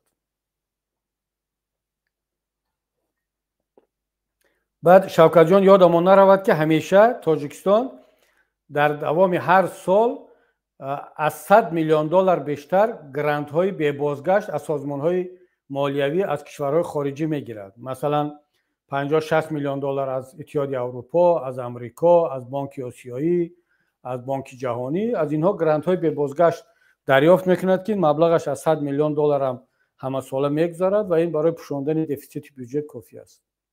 تشکر جاد.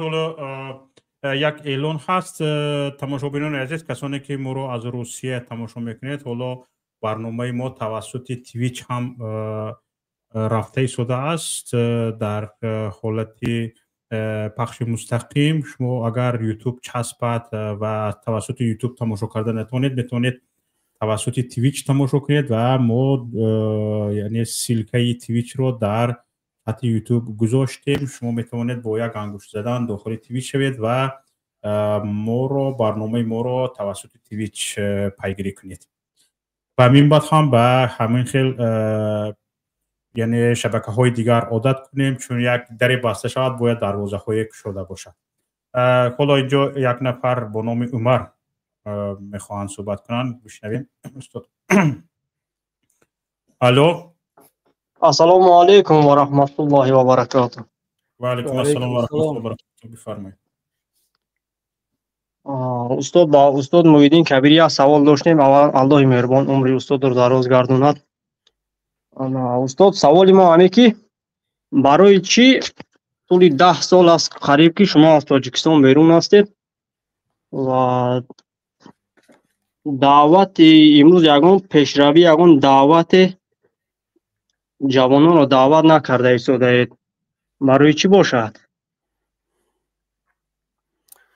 سلامت باشید برادر عزیز. بله نزدیک همچنین که و پیشتر هیچ به نهضت اسلام بود چند قدر اعضا داشت، حاضر اعضای حزب در کجا جوانان رو دعوت نکرده ایستادید؟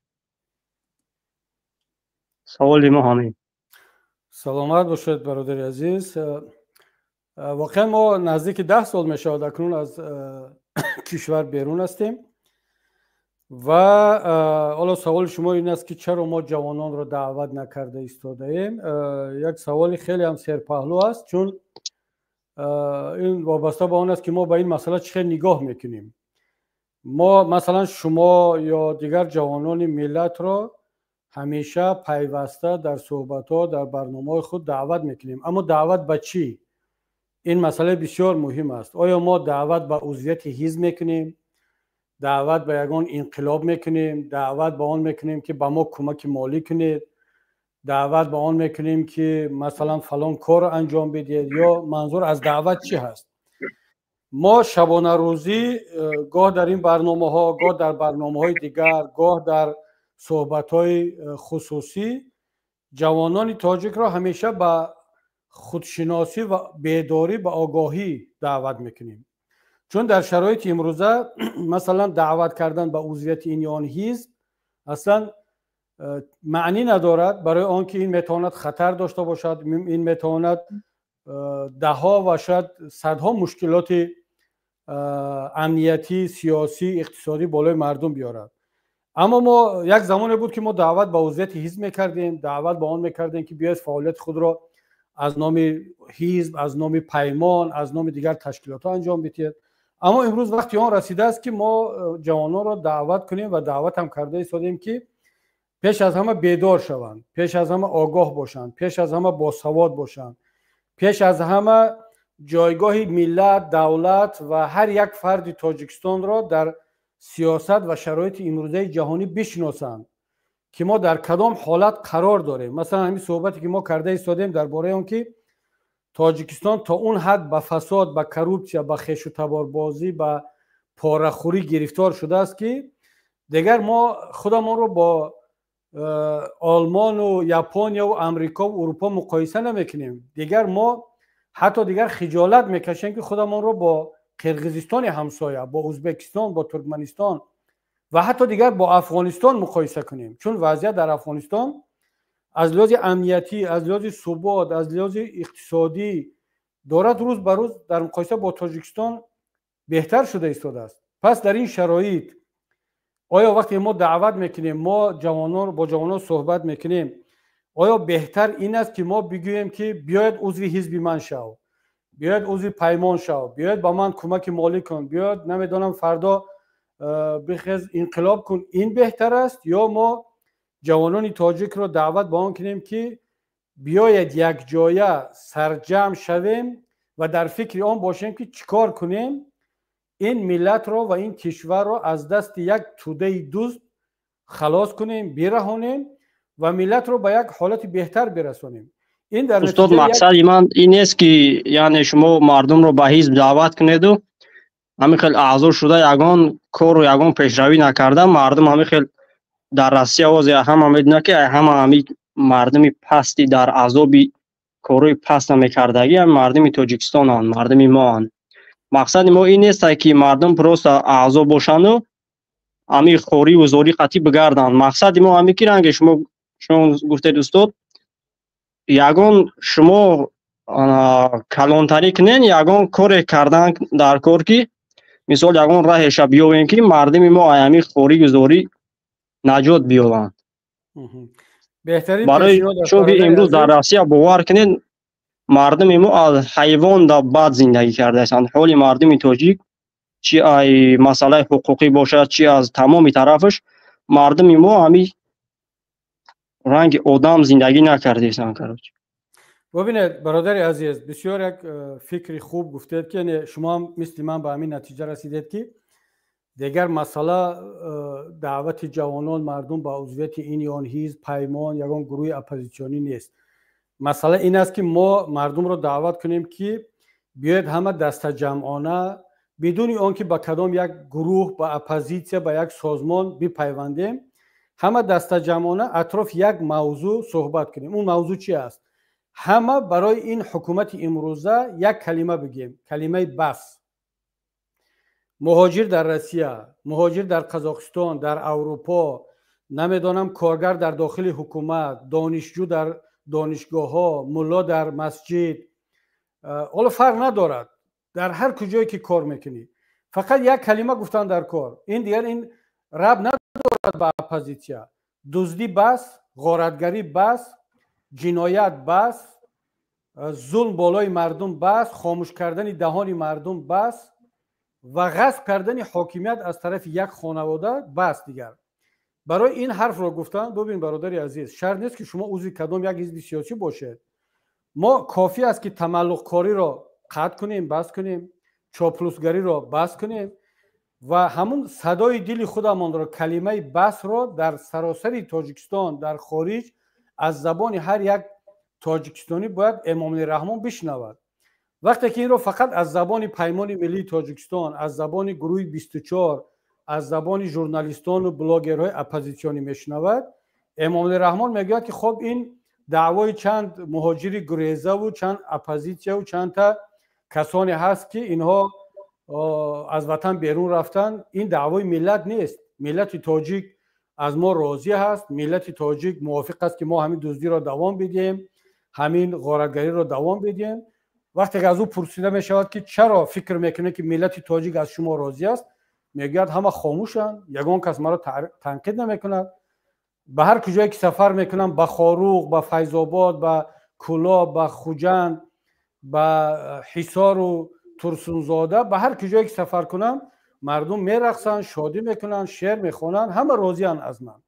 خب چند نفر در خارج ناراضی هستن، اونها دروغ میگن، تهمت میکنن. اما وقتی که شما مهاجرین، دانشجویان در داخل وطن، روزنامه‌نگاران، اینا عضو یگان حزب سیاسی نشوند، اینا نه یگان میدان نروند، اینها یگان دست به یگان تظاهرات نزنند، فقط کافی است که در همون صفحه فیسبوکی خودش، در توییتر خودش، در هر جایی که امکانیت دارد اعتراض کند. اعتراضش چی است؟ بگوید که دزدی بس، پاره دادن، پاره گرفتن بس. اگر ملت تاجیک باور کنید پاره دادن و پاره گرفتن رو بس کند، دیگر خودش رو از همین نظام فساد زده دور کند، همین حکومت دوست خودش شکست خواهد خورد. من به شما این وعده رو میدیم. اما خیلی دشوار است من به این حالت رسیدن. چرا؟ برای که زندگی مردم طرز راه اندازی شده است که دیگر مردم برای یک سپراوکا، برای یک سند در مکتب، در بیمارستان، در جماعت، در هر اداره باید مبلغ بدهد برای پاسپورت گرفتن، برای یک سند گرفتن. اگر همون رو ندهد، نگیرد، کارش بود نمیشود، از سفرش میموند، خارج رفتن نمیتواند. من درک میکنم این چیزا رو. اما بیاید اکنون آیسته آیسته ما فرهنگ اعتراض مصالحت آمیز رو بیاموزیم. اون قسمت برادران، ببینید دوستان عزیز، وقتی که من درباره اعتراض مصالحت آمیز صحبت میکنم، این روانه است به کسانی که آماده نیستند به دیگر شکل‌های اعتراض، به دیگر شکل‌های مبارزه دست بزنند. اونا میگن مثلا من قدرت یا توانی با راه مسلحانه مبارزه بردن ندارم.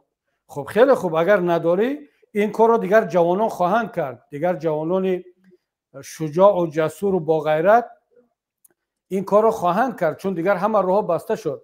اما وظیفه کسانی که به این کار آماده نیستند، حداقل در همون جای خودش، در مقام خودش، در اون شرایط خودش به یک شکل اعتراض مصالحت آمیز خود را در شکل یک کلمه، یک جمله، یک اعتراض، حداقل برای نداشتن برق، والا نمیگم برای دزدی و فساد، برای چی برق تاجیکستان به کشورهای همسایه فروخته می شود، برق تاجیک تا افغانستان و قرقیزستان و قزاقستان و پاکستان میرسد در فصل زمستان، شما شهروندان تاجیکستان به برق نشسته اید، حداقل برای همین اعتراض کردن را بیاموزید. ما دعوت ما دوستی عزیز از مردم همین است. یعنی من حالا با اون کسانی که آماده مبارزه نسبتا جدی‌تر هستند صحبت هم دیگر است، با اونا علاوه صحبت خواهم کرد. اما کسانی که در روسیه هستند، کسانی که در داخل تاجیکستان هستند، کسانی که در همین اروپا هستند، با جای فقط انتقاد و تنقید و نمیدونم یکدیگر رو مذمت کردن، وقتی اون رسیده است که مردم رو دعوت باید کرد به یک اتحاد، انسجام بیشتر اطراف چند تا مسئله ملی که یکیش هم همین است که باید ما اعتراض مصالحت آمیز رو بیاموزیم و آغاز کنیم، مثل که تمام ملت ها کرده ایستادن. من حالا نشنیدم که در ایران مثلا برق مثل تاجیکستان قطع شود یا قیمتی به همین حد باشد، اما مردم ایران میبینید که به شکل مصالحت آمیز چی در داخل چی در خارج اعتراض کرده ایستادن. مردم افغانستان چی در کابل و چی در خارج اعتراض کرده ایستادن.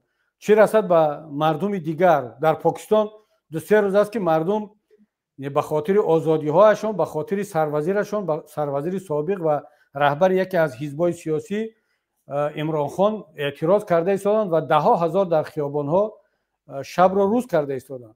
خب مگر اونها از تاجیک‌ها از اونها یگان چی کم هستند که در اونها دزدی برابر ما نیست، نبودی کمبودی برق برابر ما نیست، ظلم برابر ما نیست، ولی اونها اعتراض کرده ایستادن. پس ملت تاجیک باید اعتراض کردن را بیاموزد. اما صحبتی من با برادرانی که دیگر در این اعتراض‌های مصالحت آمیز یگان نتیجه را نمی‌بینند، میخواهند به شکل دیگر مبارزه برند، صحبت با اونها انشاءالله که علاهیده خواهد بود. تشکر زیاد دوستان عزیز. پیش از آن که سخن را به محمد تقایف بدهم، از یکی که شما خواهش همین است که سوالهای خود را خواهش میکنم در دایره موضوع همین روزه دهید، خوبتر است، چون که از موضوع بیرون نبرایم.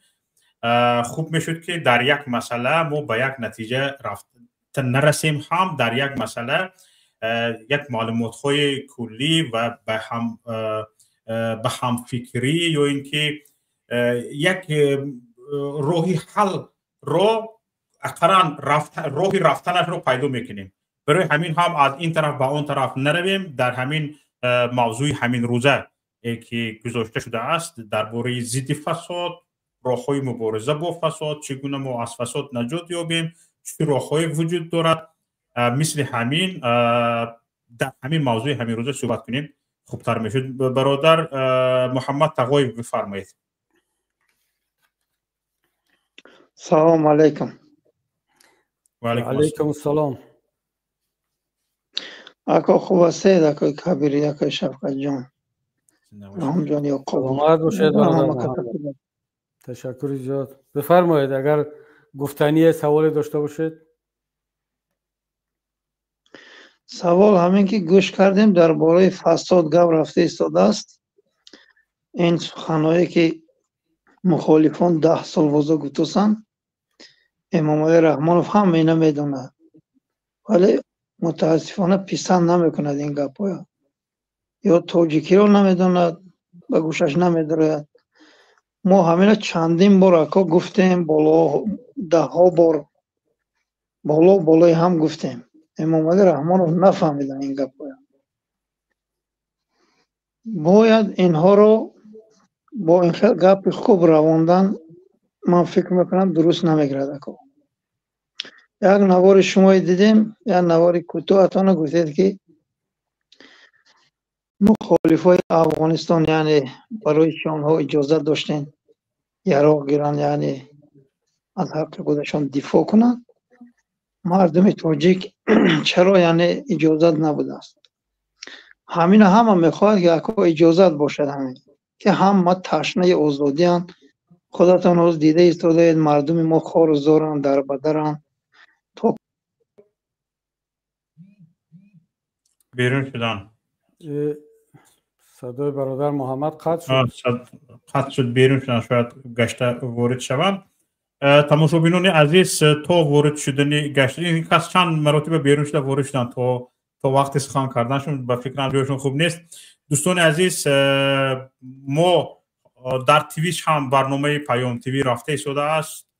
کسانی که در یوتیوب نمیتوانید برنامه ما رو تماشا کنید، خصوصا نفرانی که در روسیه هستید و یوتیوب صورتش سوست هست و میچسبد، به ما گفتن که تویچ خوب بست و به یعنی محدودیت تویچ وارد نشده است. میتوانید توسط این لینکی که در اینجا گذاشته شده است و همچنین در چت یوتیوب هست میتوانید توسط آن وارد شده ابراز نظر کنید. حالا یک نفر از واتساپ میخواهند گپ زنن، بفرمایید. نفری که از واتساپ وارد شده هستید.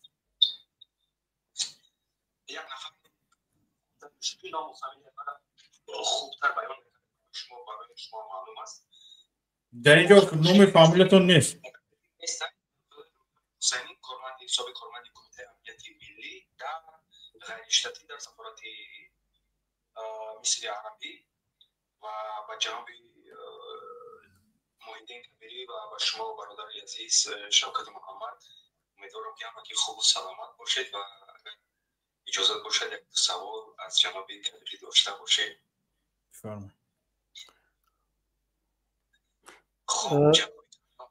صداش من شاید صدا رو خوب نفهمم، بعد سوالا رو به من انتقال دید شوکت. حالا بشنوید کنیم. سوال جواب میگیرم و بعد از آن ان شاء الله سوال دوم و سوم بپردازیم. امروز از منطقه جمهوری تاجیکستان به همه معلومه و طول چندین سالها است که با این حتمی است و هیچ دیگر جای گفتگوی دلیل هم نیست که یکی از سبب‌هایی که امروز ملت تاجیک در همون روی خط تروریسم در اولین درجه قرار دارند، این مردم تاجیک توسط کمیته امنیت ملی شدگی است و با تمام همون مصلحت‌های صمیمین یتیم شدگی است که خودی بنده از پیش دیدگی هستن و با چشم دیدگی هستن و شاهد همه ای عملها هستم. من خواهش میکنم از شما که به سوال من جواب گویید که تروریسم یعنی چیست و تروریست کیست؟ آیا چی فرق بین حکومت جمهوری تاجیکستان امروز که مردم تروریسم اعلان میکنن و یا گروهی بعضی از مخالفان که هیچ ربطی به یگان حزب گروه ها ندارن، وقتی کارهای اونا تمام میشود با یک باوری کامل میآیند و آنها بوز اعلان میکنن. مردمی که با آنها نزدیک میشن کارشون بود میشود با آنها بوز اعلان میکنن. یعنی فرق بین حکومتی که از زور ما را تروریست اعلان میکند و اونهایی که ما وارد مخالفان میشویم ما را بوز میگویند و نام بوز یاد میکنند. در حالتی که سال 2021 همگی ما با شما همگی یک مراتب وا خوردگی هستیم و یکی از دو توصیه که شما برای من داده بودید اگر فراموش نکرده باشید در سال 2021 در یک مرکه یکی از سوالای یکی از همون پیشنهادهای شما همین بود که کوشش کنید که روی مبارزه را ترک نکنید و میخواستم که همین فرق همین دو چیزا برای من بگید. اولی سوالی من همین است. من شما رو خوب گوش دارم. بله، من سوال این برادر را شنیدم. این برادر اولی صحبتش نشنیدم، به فکرم اسمش اگر خطا نکنم کی است؟ نه برادری جاویدان غیرزاده گفتن. جاویدان غیرزاده، بله همین کس هستم. بله، ما در آلمان واخورده بودیم در کدام معرکه. خب بسیار این سوال اگرچه کمی بله میگه صدای شما رو نمیشنود.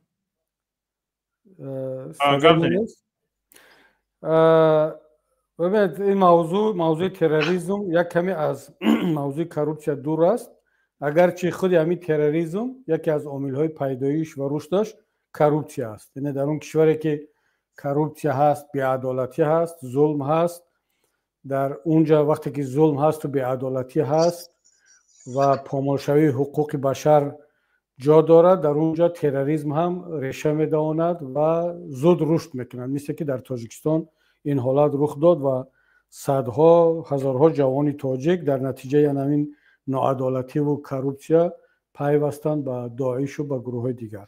خب ببینید دوستی عزیز، تروریسم متاسفانه تا به امروز در سطح جهانی یک تعریف، یک فرموله معین رو پیدا نکرده است و حتی من در یکی از صحبت‌هایم یادم هست که با سازمان ملل پیشنهاد کرده بودم در یک مراجعتم که بالاخره سازمان ملل بیاید یک تعریفی یگانه از تروریسم را برای تمام جهان قبول کند، معرفی کند که تروریسم چیست، تروریست کیست و چگونه سازمان یا فرد را می شود تروریست اعلام کرد. تا روزی که این یک مفهوم یگانه شکل نگیرد در جهان، هر کس برای خودش یک کس را تروریست اعلان میکند، تعیین میکند. پوتین برای یک نفر مثلا یک سازمان برای رحمان و پوتین تروریست هستیم، اپوزیسیون تاجیک، و باز یک سازمان دیگر از طرف امریکا و نمیدونم اروپایی ها و کشورهای دیگر تروریستی اعلان شده است که پوتین با اونها دوستی دارد و همکاری میکند. یا برعکس پوتین یا رحمان تروریست اعلان میکنن، امریکایی ها و غربی ها و کشورهای دیگر با اون سازمان همکاری دارند. مثالی از هم روشنش در سوریه، اپوزیسیون سوریه، اپوزیسیون حافظ اسد یا که بشار اسد از طرف حکومت سوریه، از طرف ایران، روسیه تروریست اعلان شدگی است و کسانی که از طرف این کشورها تروریست اعلان شدن با ترکیه، با غرب، با امریکا، با کشورهای دیگر رابطه‌های خیلی خوب دارن، همکاری دارن و اینها تروریست اعلان نمیکنن. و برعکس حزب و حرکتایی که طرفدار روسیه و مثلا ایران یا حکومت بشار اسد هستند اونها را تروریست اعلان میکنن. پس معنی را دارد که در دنیا هر کس با خواهش خودش، طبق فهمیش خودش، منفعت‌های خودش میتواند یک کس را تروریست اعلان کند، یک سازمان را تروریست اعلان کند و یک سازمان تروریستی را مبارز برای عدالت و برای حقیقت و برای مثلا کرامت انسانی اعلان کند. این یک مسئله در سطح جهانی. اما در سطح تاجیکستان خوشبختانه تا به امروز غیر از حکومت امامعلی رحمان و چند کشور دیگر اپوزیسیون تاجیکستان را یگان نفر تروریست اعلان نکرده است و اعتراف هم نمیکند. و حالا یتیموف چی میخواهد، یتیموف چی میگوید، این کار دیگر است. اما خود مفهوم ترور برادر عزیز شما خودتون خوب میدونید که اکثریت علما، اکثریت دانشمندان، اکسپرت ها، کارشناسان ترور، تروریست یا تروریسم پدیده رو میگن که طرف میخواهد توسط ترس افکنی با وجود آوردن ترس و هراس سیاست های خود را، هدف خود را عملی کند. یعنی تروریسم هم یک جنایت است، اما نه همه جنایت رو تروریسم میگویند. مثلا یک جنایت رو میگویند که کشتار یا اینکه یک جنایت دست جمعانه، ولی او را تروریست نمیگویند. برای چی؟ برای اینکه میگن جنایت کرد، آدم کشت، مثلا چند نفر رو کشت، ولی وقتی که او این عمل رو به خاطر ترساندن، به خاطر با وجود آوردن یک حالت ترس و هراس، نه بر ضد یک انسان الهیده، مثلا وقتی که یک نفر بیاد یک نفر دیگر رو بکشد و هدفش کشتن همین آدمی مشخص باشد، این تروریسم نیست، این کشتار است، این جنایت است. اما وقتی یک آدم در میانش یک بمب را میبندد و برای او فرق ندارد حالا در خیابان کی را میکشد، پیاتر را، جیمز را، احمد را، سلیم را، محیدین را، فرق ندارد. مهم که در نتیجه این ترکیش چند آدم کشته شوند و در این جامعه، در این خیابان، در این شهر، در این دولت یک حالتی ترس و هراس و بی‌ثباتی با وجود بیاد. این میشود علیه تروریسم، چون هدف این آدم یک جنایت مشخص نبود، بلکه ترساندن یک جامعه، یک کشور، یک گروه، یک حزب، یک قوم، یک ملت توسط یک جنایت بود. پس حالا ما ببینیم که در عملکرد کیها نشانهای تروریسم وجود دارد. مثلا وقتی یک نفر، مثلا ما و شما مگر در یک اونجا خودمون رو ترک کردیم یا هم کس رو گفتیم برای خودت رو بیتر کن، فرق ندارد کی هست چی هست، خودت رو بیتر کن، خودت رو نابود کن، دیگران رو هم بکش، آتش بزن، مهم که بیترسن دیگران. حالا اگر چند نفر کشته شد اشکال ندارد. مگر از طرف اپوزیسیون تاجیک در تمام این دوره مبارزه یگان مراتبه همین گونه شده است؟ من یاد ندارم، نشده است. پس اپوزیسیون تاجیک حتی در صورتی هم که یگان نفرش دست به یگان جنایت زده باشد هم این معنی ندارد که یک عملی تروریستی کرده است. اما ببینیم از طرف دیگر در عملکرد حکومت جمهوری تاجیکستان، وقتی که حکومت فرق ندارد میآید انتخاباً چند نفر ملا، چند نفر روزنامه‌نگار، چند نفر تاجر یا نمایندگان یک محل رو مثل که در بدخشان کرد، یا نماینده یک حزب رو نسبت آن یا جنایت صادر میکند، حبس میکند، میکشد، یا نوارهای فسق و فجور و شانتاژ اینها را نوار میگیرد پخش میکند. هدفش چی است؟ من این چند نفر رو این جنایت رو انجام میدم، مثلا 4-5 روزنامه‌نگار رو زندانی میکنم برای که تمام قشر روزنامه‌نگار بترسد، 4-5 تاجر رو زندانی میکنم برای که همه تاجرها بترسند، 4-5 ملا رو نوار برداری میکنم برای که همه ملاها بترسند. و بدخشان هجوم میکنن، مثلا اون چند نفر جوان رو میکشم، نابود میکنم برای که مردم بدخشان، مردم پامیر بترسند. حزب نهضت اسلامی تاجیکستان رو محکم میکنن برای که دیگر احزاب بترسند. این عملها، این جنایت ها هدفش فقط یک حزب، یک انسان نیست، یک قشر جامعه هست، تمام اهالی تاجیکستان است. این علاقه تروریسم دولتی است، تروریسم در سطح دولت.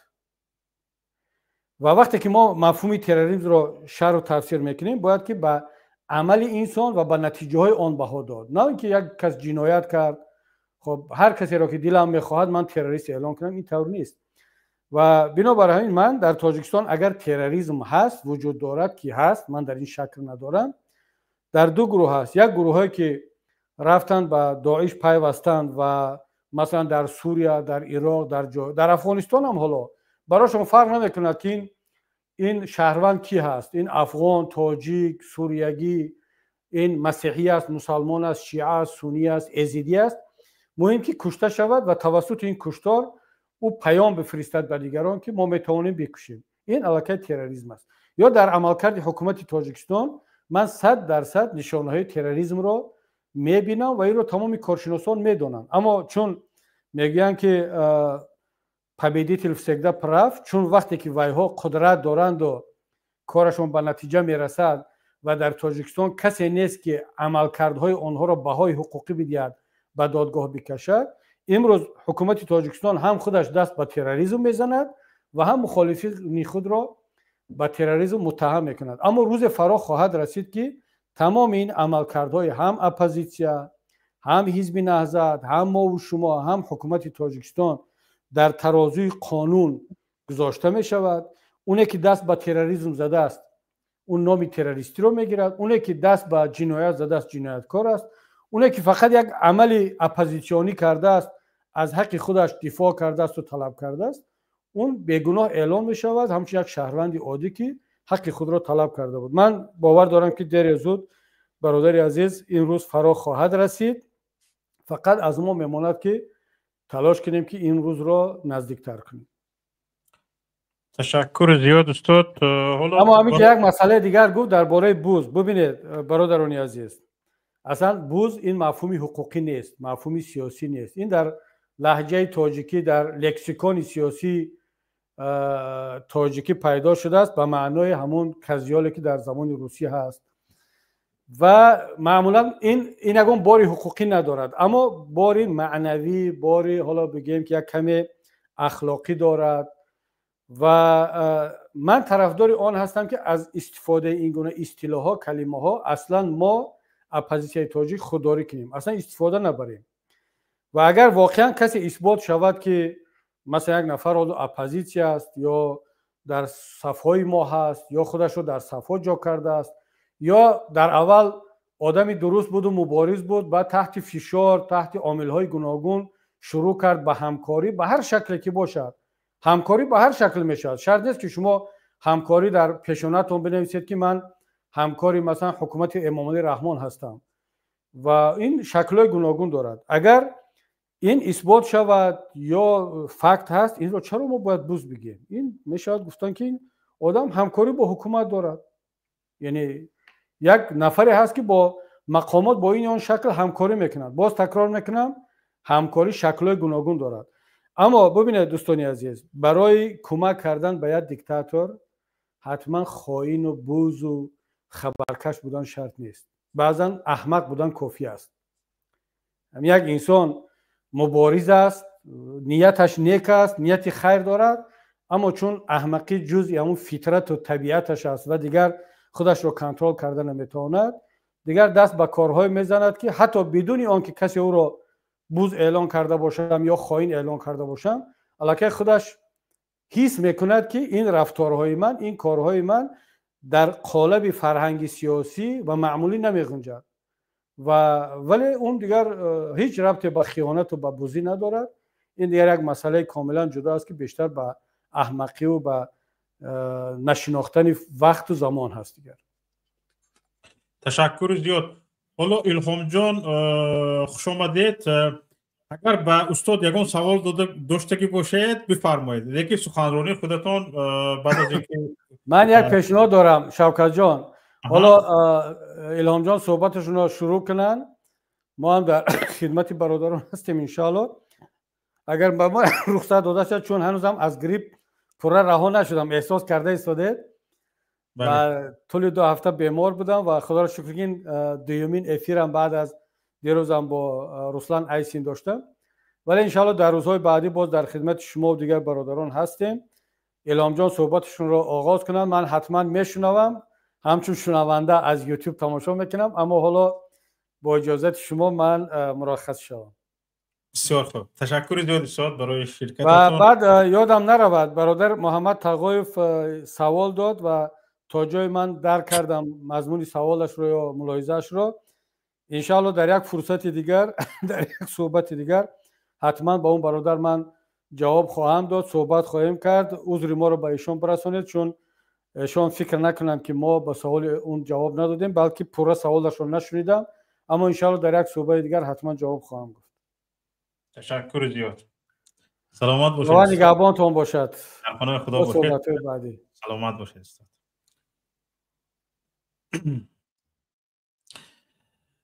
برادر عزیز گرامی الهام جان یعقوبوف، اقتصاددان، ورزشگر، سیاستمدار، نفری که واقعا طول حیات خود را، اکثر حیات خود را محض به خاطر ملت صرف کرده است، از همه دار مدار خود دست کشیده است. امروز رو به روی من شما است و من شخصا خودم ایشون را دعوت کردم که در برنامه امروزه صحبت داشتگی باشم. مرحمت بفرمایید دوستی عزیز، طور تقریبا 5-8 دقیقه شما صحبت میکنید، بعد من به شما سوال های دارم و انشالله یک برادر دیگر هستن صحبت میکنن، انشالله وارد میشن. کسانی که شما نیز میخواهید ما رو تماشا کرده ایستادید، میخواهید سوال داشتگی باشید، صحبت داشتگی باشید، مرحمت وارد استودیو شید، حتما به شما نوبت میدیم و با نوبت صحبت کرده رفتن میگیریم. بفرمایید برادر.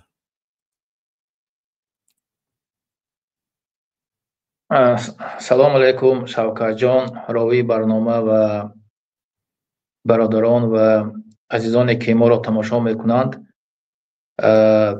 امیدوارم که آواز من رفته ایستاده. شوکت جان اگر شما یک چی میکردید؟ صدایتون هست، صدایتون خوب است برادر عزیز. تمام. بار دیگر سلام علیکم برادران و خواهران و تماشابینان گرامی. واقعا من اینجا از اول برنامه نبودم و تقریبا آخرهای حرفهای شما و تحلیلهای شما و همچنین پورا رئیس پیمان ملی تاجیکستان جناب محیدین کبیر را گوش کردم و واقعا شما این موضوعی که انتخاب کردید یا البته این موضوع مهم است و از مهمتر است و قبلا هم چند برنامه‌های دیگر هم بود. شما و دیگر برادران این موضوع رو برداشتند و این موضوع رو مطرح کردند، تحلیل کردند و واقعا شما اون تحلیل هایی که انجام دادید دور نرفته از مقایسه با همسایه کشور ما قرقیزستان که واقعا از جهت مبارزه با کروپسیا، اصلاحات های سیاسی، حقوقی، حتی در ورزش که تاجیک‌ها از قرقیزها پیش بودند، یعنی پیش صف بودند در بوکس، در مشتزنی، در گشتینگیری، در جودو. حاضر نگاه کنید که همین 3-4 سال اخیر قرقیزستان همسایه کشور ما در همین ورزش هم از تاجیکستان پیش گذشته است. در همین بازی‌های المپیک هم مشتزن‌هاش، هم گشتینگیراش، هم جودوکارهاش جاهای نمایان را گرفتند. خوب دیگر برای هم معلوم بود. خلاصه این تحلیل هایی که شما انجام دادید درباره فساد خیلی جایی بود و من سخن درازا نکشم، فقط میخواستم که اصلا پیمان ملی تاجیکستان برنامه خوب دارد و سال 2021 این برنامه را برای مردم و ملت و خلق تاجیکستان معرفی کرده بود، برای همه معرفی کرده بود در 3 سالگی پیمان ملی تاجیکستان در شهر ورشاوا و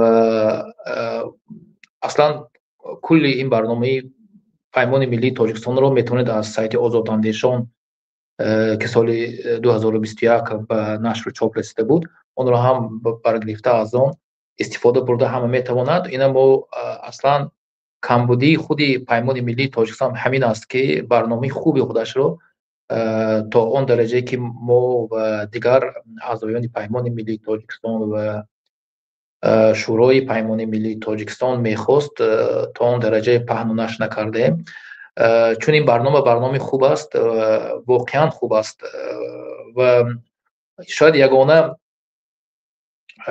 حرکت سیاسی و گروه سیاسی پیمان ملی تاجیکستان است که چون یک برنامه فراگیری خوب دارد و نسبت همین فساد و فسادکاری درباره کروپسیا پیمان ملی تاجیکستان برنامه خوب دارد، برنامه خیلی خیلی خوب دارد. من اصلا در همین برنامه خودم هم در نوشتش در بحث و بررسیش اشتراک کرده بودم و این برنامه پیمان ملی تاجیکستان از جانب چندین کارشناس‌های سیاسی، اقتصاددان و دیگر کارشناس‌های منطقوی گذشته است و این هم حتی ما همین برنامه رو به حکومت جمهوری تاجیکستان پیشتر هم که همون وقتی که ما معرفی کردیم گفتیم که باید از این استفاده بریم.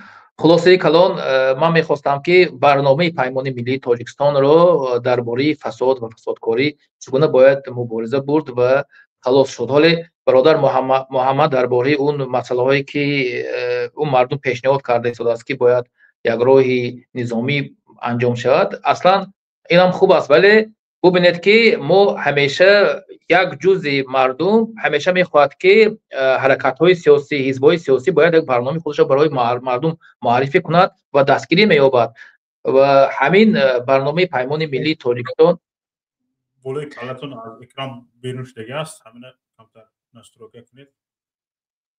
خوب شد. برای همین اصلا مبارزه با فساد و فسادکاری مثلا در 4 نقطه شده در کار است. وقتی که همین گرجستان میبینید، سنگاپور، اصلا همین گرجستان، سنگاپور، حتی ایتالیا، نروژ، کشورهای اروپایی که واقعا در یک مرحله‌های گذشته به همین فساد و فسادکاری مبارزه برده است، اگر ما ببینیم در 4 نقطه، در 4 همین بخش کار کرده است. که مثلا قانون‌های سختی ضد کورپسیونی تصویب رسانده است. دوم است شفافیت کاری مسئولین مطرح کرده است، یعنی برای مردم. و سوم کاری مطبوعات و جامعه شهروندی آزادتر مانده است، یعنی تقویت داده است و بعدا کار با خود جامعه انجام داده است. اگر ما همین 4 نقطه که کدام کشوری که میخواد با فساد و کورپسی مبارزه برد، اگر همین 4 نقطه تقویت دهد، من باور دارم که چون این تجربه های خیلی کشورهای دیگر هم هست، به یک سطح پایین کورپسی آورده میرساند. پیمان ملی تاجیکستان هم همین در نظر همین 4 نقطه برنامه ضد فسادی خود را اعلان کرده است و خودش رو، این برنامهش رو هم برای ملت و هم برای حکومت جمهوری تاجیکستان هم خیلی گفتیم پیشنهاد کرد که اگر از همین روز از پگاه همین برنامه پیمان ملی تاجیکستان رو خواهش داشته باشد که سطح کورپسی پایین رود در تاجیکستان، همین برنامه پیمان ملی تاجیکستان کافی است که در دوام 100 روز کورپسی به یک سطح پایین‌ترین در تاجیکستان خواهد رسید. پیمان ملی تاجیکستان پیش از همه، من در اینجا نویسه گرفتم، پیش از همه پیشنهاد میکند که قانونگذاری سخت‌تر و مکانیزم مصادره دارایی‌ها پیشنهاد کرده شود. یعنی این چی معنی دارد؟ یعنی جاری کردن قانونگذاری سخت‌تر و مکانیزم مصادره دارایی غیرقانونی یکی از استراتژی‌های مؤثر برای مبارزه با فساد میباشد. این تدبیرها به تشکل محیط حقوقی استوار و جلوگیری از جمع‌آوری غیرقانونی دارایی‌ها مساعدت میکند. یعنی همین وقتی که قانون سخت‌تر ایجاد کرده می شود، این یعنی آشتیناپذیری دولت رو با فساد تاکید میکند و همچنین جوابگری کشنی مذهبداران رو اعلام میکند با همین قانون. وقتی که همین قانون سخت‌تر، یعنی از محروم کردن از آزادی، مکانیزم دارایی هایی که غیر قانونی به دست آورده است و من باور دارم که در تاجیکستان تمام راهبران ولایت ها، راهبر ناحیه، راهبر شهرها همش دست به فساد زده است و تمام دارایی آنها من نمیگم که 99%، تمام 100% دارایی آنها غیر قانونی به دست آورده شده است. وقتی که یک قانون سخت‌تر و مکانیزم دارایی غیر قانونی که به دست آوردن به دولت مصادره کرده می شود و همین قانون میبرد، من فکر میکنم که سطح کورپسی فساد در تاجیکستان پس می شود و وقتی که همین قانون به تصویب می رسد و مکانیزمش خیلی گفتم دارایی های غیر قانونی به دست آورده مصادره کرده می شود، الکی خود مسئولانی که در همونجا کار میکرده میشن یا بعد از اون میاد که بعد از همین قانون میآیند، آنها مسئولیت شناسی آنها بالاتر می شود و همچنین бубинед ки дуюм пешниҳоде ки паймони миллии тоҷикистон пешниҳод мекунад, ин дар чанд марҳила ки ҳукумати электронӣ ташкил карда мешавад, ин яъне дар ҳамин мавзӯи фасодкорӣ бояд технологияи рақамӣ ва шаффофият ҷорӣ карда шавад. Технологияи рақамӣ ва шаффофият ин чӣ маъно дорад? Ин маънои ҳамина дорад ки он бояд шаффофият байни мардум ва ҳукумат бошад. вақте ки технологияи рақамӣ ё ҳукумати электронӣ агар ҳамчунин бигӯем ҷорӣ карда мешавад, ин яъне ки чандин бюрократҳо аз байн меравад, фасодкорӣ ба як сатҳи поин мерасад. чун фасодкорие ки дар Тоҷикистон ҳаст, ҳамин байни мардум ва ҳукуматдоро анҷом мешавад. вақте ки шумо меравед барои гирифтани як паспорт, барои як справка, барои ҳар ҳуҷҷатҳое ки лозима ҳаст, ҳукуматдоро аз ҳамин шаҳрванд маблағ талаб мекунад. ва вақте ки ҳамин рақамҳои технологӣ ё технологияи рақамӣ ва гуфтем ки шаффофият ҷорӣ мешавад, ин аз байн бурда мешавад. яъне дида мешавад ки худи ҳамин дастрасии иттилоотҳо барои мардум осонтар мешавад ва пардохти тамоми пулҳо бо ҳамун технологияи рақамӣ ё гуфтем автоматкунонии пардохтҳо, вақте ки бо автоматҳо ё бо ҳамин воситаи интернет ин анҷом мешавад, сатҳи фасод дар Тоҷикистон кам мешавад. ва ҳамчунин хеле гуфтем саввум пешниҳоди мо ин дар бораи мубориза бо монополия ва клонизм. яъне масалан ҳамин худи фасод, нигоҳ кунед ки фасод фақат масалан пул гирифтан нест, пул додан нест. фасод мешавад шумо роҳбар бошед ва як хешу табор наздикҳои худтона ба як идораи худатон, ҳатто идораи дигар боштам, дар он ҷо масалан мансаб диҳед ё бо ягон рафиқо, бо ягон дӯстотон ҳамкорӣ карда дар он ҷо масалан ҳамун наздикҳои худтона онҷо монед, аллакай ҳаминам як фасод мешавад ва шумо метавонед ки шабакаи фасод ё як гурӯҳи фасодкороро ҳамун хешу наздикҳо ки анҷом диҳед.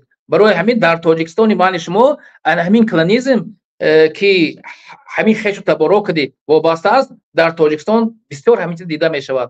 касе ки роҳбар мешавад дар Тоҷикистон, ҳатман вай ҳаракат мекунад ки наздикҳои фарзанди худаша, наздикҳои худша, хешҳои худаша ҳамун идораи зери дасти худаш чо кунад, кор ба таъмин кунад ва як шабакаи ё гурӯҳи коррупсиониро ташкил кунад. барои ҳамин паймони миллии Тоҷикистон пешниҳод мекунад ки мубориза бо клонизм ё мубориза бо хуштаборӣ, мубориза бо монополия ки дар Тоҷикистон ҳама сатҳҳо, ҳама масалан масъалаҳо ки тақрибан аз ҷониби ҳукумати ҷумҳурии Тоҷикистон ба худи оила ё оиладори Раҳмонов монополия карда шудааст, мубориза ба ҳамин анҷом дода шавад ва ҳамин шабакаҳои фасодзадагӣ аз байн меравад. вақте ки ҳамин муборизаҳо чӣ гуна агар гӯем ки анҷом дода мешавад, ина метавонем масалан, албатта дар ин ҷо ман чанд чизҳо нависидам, он ки вақта кам додед,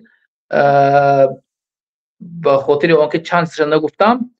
яъне инҷа таъмини шаффофият мешавад, баландбаршани тахассус мешавад. вақте ки худи ҳамин клонизм мубориза бурда мешавад ва хешу табор дар идораҳо манъ карда мешавад ва дар он ҷо ҷо дода намешавад ва онҳо кор карда наметавонанд, худи масалан ҳамун баланд бардоштани тахассус ба вуҷуд меояд. ҳозир мо нигоҳ кунем, тамоми идораҳое ки масъулон шушта гирифта истодааст, тақрибан 80 шояд 90% аз назари ман онҳо ғайри тахассусӣ ҳастанд. фақат ба хотире ки хеши инаш, тағои инаш, ҷаъни ваяш ҳамаш дар ҳамон ҷо кор карда гирифтааст, сатҳи тахассус хеле поин рафтааст ва худи ҳамин сатҳи тахассус поин рафтанам худаш як намуди фасод аст. барои ҳамин барои ин як қонуни хеле гуфтам махсуси зидди клонизм, хешу таборӣ бароварда шавад ки то ки ҷомеа бовар кунад ки воқеан дар он идораҳо як шахсиятҳои дуруст нишаста истодааст ва кор карда истодааст. ва чорум, паймони миллии Тоҷикистон чиро пешниҳод мекунад, ин яъне ки масъалаи фаъол кардани ҷомеаи шаҳрвандӣ, тамоми созмонҳои ғайриҳукуматӣ ва рӯзноманигорӣ. вақте ки воситаҳои ахбори омма озод мешаванд ва озодӣ барои онҳо дода мешавад, اون تحقیقات هایی که روزنامه‌نگاران میکنن درباره فساد برای جامعه و برای خود حکومت جمهوری تاجیکستان یا هر حکومتی که بعد از حکومت رحمانوف میآید یا خود حکومت رحمانوف میخواهد که مبارزه بر فساد انجام داده شود، همین آزادی بیان خیلی و خیلی تاثیر کلان دارد. برای همین این 4 نقطه که من کوتاه گفته گذاشتم در برنامه پیمان ملی تاجیکستان هست. و اگر هر کسی که هر حکومتی که هر جامعه که میخواد با فساد مبارزه برد، همین 4 نقطه اصلا این 4 نقطه که در تمام کشورها رایج است و ضد همین مبارزه برده است. خیلی گفتیم این مکانیزم مثلا قانون سخت‌تر جاری کردن، دوم تکنولوژی رقمی جاری کردن، سوم مونوپول یا کلونیسمی که در همون حکومت باشد از بین بردن که در گرجستان خیلی همین چیزها دیده میشد، و چهارم این جامعه شهروندی و مطبوعات است. همین 4 مسئله که اگر جاری کرده شود در حکومت جمهوری تاجیکستان همین روزه هم من فکر میکنم که سطح فساد، سطح کروپسیون در تاجیکستان خیلی و خیلی کاهش خواهد یافت. و خود قرقیزستان هم اگر نگاه کنید بیشتره که ما نمیدونم شما درباره این گفتید یا نگفتید، خود بیشتر اونها مثل همون ایتالیا که گروه‌های کریمینالی داروهای غیرقانونی به دست آورده بودند سالهای 1976 70 ایتالیا ضد همین گروه‌های کریمینالی مبارزه بردند و قانون‌های سخت جاری کردند، تمام داروهای غیرقانونی آنها رو به دولت مصادره کردند و قرقیزستان هم از همین استفاده بود. قرقیزستان بیشتر همین قانون کروپسیونی، قانون ضد فساد سخت‌تر کرد و ضد همون کریمینال‌های جنایی که در قرقیزستان خیلی تشکل یافته بودند ضد همون مبارزه بود و تمام داروهای غیرقانونی آنها رو بر فایده دولت مصادره کرد. حالا بیاید برای تقویت گفته‌های شما گپ قمچیبک توشیفه گوش بکنیم که چی میگه. چه حالت حاضر در قرقیزستان برای مبارزه با کروپسیا شرایط منصبداران چه خیلی وزنی است، از رئیس کمیته امنیت ملی яш сар کرده تا президенташ. نگاه کنید چی میگه. Siz аны бардығын следственный группа тақтайды. Азыр эми бул катты биздин комитетке ким алып келип берген? Кандай жол менен менин столума түшүп калды? Кайсыл биздин орган ушуну алды? Управление делопроизводством деген бар бизде. Прием писем деген бар. Дагы башкалары бар. Ким алды, ким алып келип берди, качан алып келип берди? Это не просто бумага, тут уж пакет видно. При передаче, при получении, она как вещественное доказательство видно. Поэтому, я думаю, большого труда не составляет, что выявить тех лиц, которые принесли. Это одно. Второе, по этому поводу дано, я еще раз говорю, поручение нашего уважаемого президента, следственной группы, и она сейчас будет работать, дальше будет выявлять. Я думаю, они даст ответ. Я сейчас пока никаких ответов не могу дать. Можете еще уточнить, какого рода условия они выставляют? Ну, я думаю, вы из этой флешки сами узнаете, но единственное условие, они говорят, у одного олигархата, которому изъяли средства в пользу государства, ни копейки от этого олигархата я себе карман или кто-нибудь не получил. Все, что у него взяли, мы передали государству. И банки, и деньги, и имущество, и земли полностью государству передано. Так? Вот они мне ставят условия тем, что я этих финансовых, всех этих изъятых имуществ должен возвращать им. Должен возвращать. Для этого они поставили даже условия, какой сигнал я им должен давать. Вы сами прочтете там в этом письме. То есть я еще раз скажу, никогда я эти условия выполнять не буду. Я служил государству, я служил нашему народу, так и будет, я буду служить. Я еще раз повторяюсь, я вас не боюсь, неуважаемые передачи вот этой писем, кто бы то ни был, кем бы то ни был. Да, ты можешь меня уничтожить, но мой дух кыргызский никогда не уничтожишь. Я предан своему государству, так и останусь. Но я очень надеюсь, мы их выявим. Очень надеюсь, мы их выявим, вставим перед вами и общественность будем информировать, кто это передавал письмо, кто писал, кто угрожал. Может быть, здесь только один человек где-то сидел, написал. А может быть, действительно, как он говорит, подготовил несколько десятков бойцов, вооруженных, которые готовы делать переворот в нашей стране и которые ждут крови многих людей, если я этого не сделаю. В первую очередь мою и моей семьи. Посмотрим, жизнь покажет, кто кого победит. Можете назвать фамилию олигарха, который упомянут? Ну, вы, я думаю, сейчас, пусть это будет секретом, я здесь не скажу, вы сами сейчас прочтете, там четко написано и фамилия, и имя, и как, что, к чему. А еще один вопрос. Письмо вам положили? Неправедным путем. Вот. Им не нравится наша политика. И не нравится, наверное, наша политика тем людям, которые мы создаем какие-то блага для простых людей. Они привыкли грабить народ, грабить государство. И эта наша политика, естественно, многим не нравится. Во главе этой борьбы, естественно, по поручению президента я стою. Еще вот один вопрос. ببینید بله حالتی دولت مردانی که در قرقیزستان علیه کروپسیا مبارزه میبرند در چه حالت است؟ 2 مراتب بر ضد پرزیدنتش علیه پکوشانی شده است. 8 مراتب بر ضد رئیس کمیته دولتی امنیت ملیش یعنی سوءقصد شده، سوءقصد به جان شده است.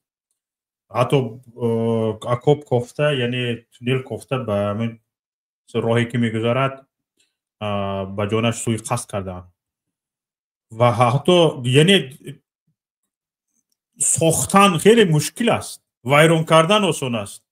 حالا در تاجیکستان ما همه گفتی همین پیرانسالای مایی که گردنش تبر نمیبرد، همین که گردن قبض شده رفتگی هستن، کریمینال هم خودشون هستن، دزد هم خودشون هستن. پس با کی مبارزه میبرن؟ کروپشنیر هم خودشون هستن، فسادکار هم خودشون هستن. و استاد کبیری یک مثال آوردن، گفتن که با همون اودوچکه های میده که همون رشته هاش هم باریک است، نهنگ کلانه بازداشت کرده نمیشه، نهنگ کلانه داشته نمیتونی. بسیار یک مثال عجایب است. حالا این نهادی ضد کروپسیونی در تاجیکستان مثل همین یک همین اودوچکه یا همون قلماق میگیم ما، شست میگیم، ماسکی رشته خودش هم میده است، رشته اش هم باریک است. یک نهنگ کلان اومده میکند، همین همین کمک موندگی، همین کرمکی موندگی تام میگیرد، خورده میرود، رشته تا میکند میرود، خودت میستی همینجا گریه کرده. مثل همون نهاد ضد کروپسیونی تاجیکستان مثل همون یک اودوچکه شست یا همون قلماق باریک و میده است که به نهنگ ها زورشون نمیرسد. همین برای مبارزه با فساد، برای چی فساد جان میگیره، روز از روز تحقیق کرده رفتن میگیره، ریشه گرفته رفتن میگیره، برای اون که در همون مقام بالای بالاها فساد است و این مقامداران پایین به اونها زورشون نمیرسد. برای همین فساد در تاجیکستان جان دارد. حالا برادر حالا میدونید مثلا همین وقتی که همین رئیس کمیته امنیتی قرقیزستان وقتی که این مقاومت اون الیتا، اگر من مقاومت الیتا و گروه‌های جنایی حساب میکنم، چون همون الیتا و گروه‌های کریمینالی قرقیزستان با هم یک شدن، چون این منفعت الیتاهایی که در قرقیزستان هست ضد همون کار کرده ایستاده است. چون الیتاها همیشه با کروپسیا با فساد کار میکنند و دست با کریمینال های جنایی دارند. در تاجیکستان ما هم مثلا الیتا و هم کریمینال های جنایی همش در بالا خودشان هست. خیلی که شما گفتید، هم مثلا گروه جنایی، هم مثلا الیتا ها، هم مثلا گویم که مثلا راهبری شهر و ولایت و خود پرزیدنت، این کریمینالی جنایی است. نگاه کنید مثلا حالی خیلی گفتیم خود همین رئیس ولایت سوخت، نگاه کنید رئیس ولایت سوخت از روی معلومات هایی که به ما رسیده است با $5 میلیون وظیفه خریده است. با 5 میلیون دلار یک وظیفه رئیسی ولایت زوخت. سروزیری تاجیکستان عبدالقاهر رسولزاده در اونی که تقریبا هیچ وظیفه نداره سروزیر، با دسترسی مثل رئیس ولایت نیست. در دبی 4 خانه با حشمت مثل قصر داره، فقط در دبی. اینه که در رسانه ها شد.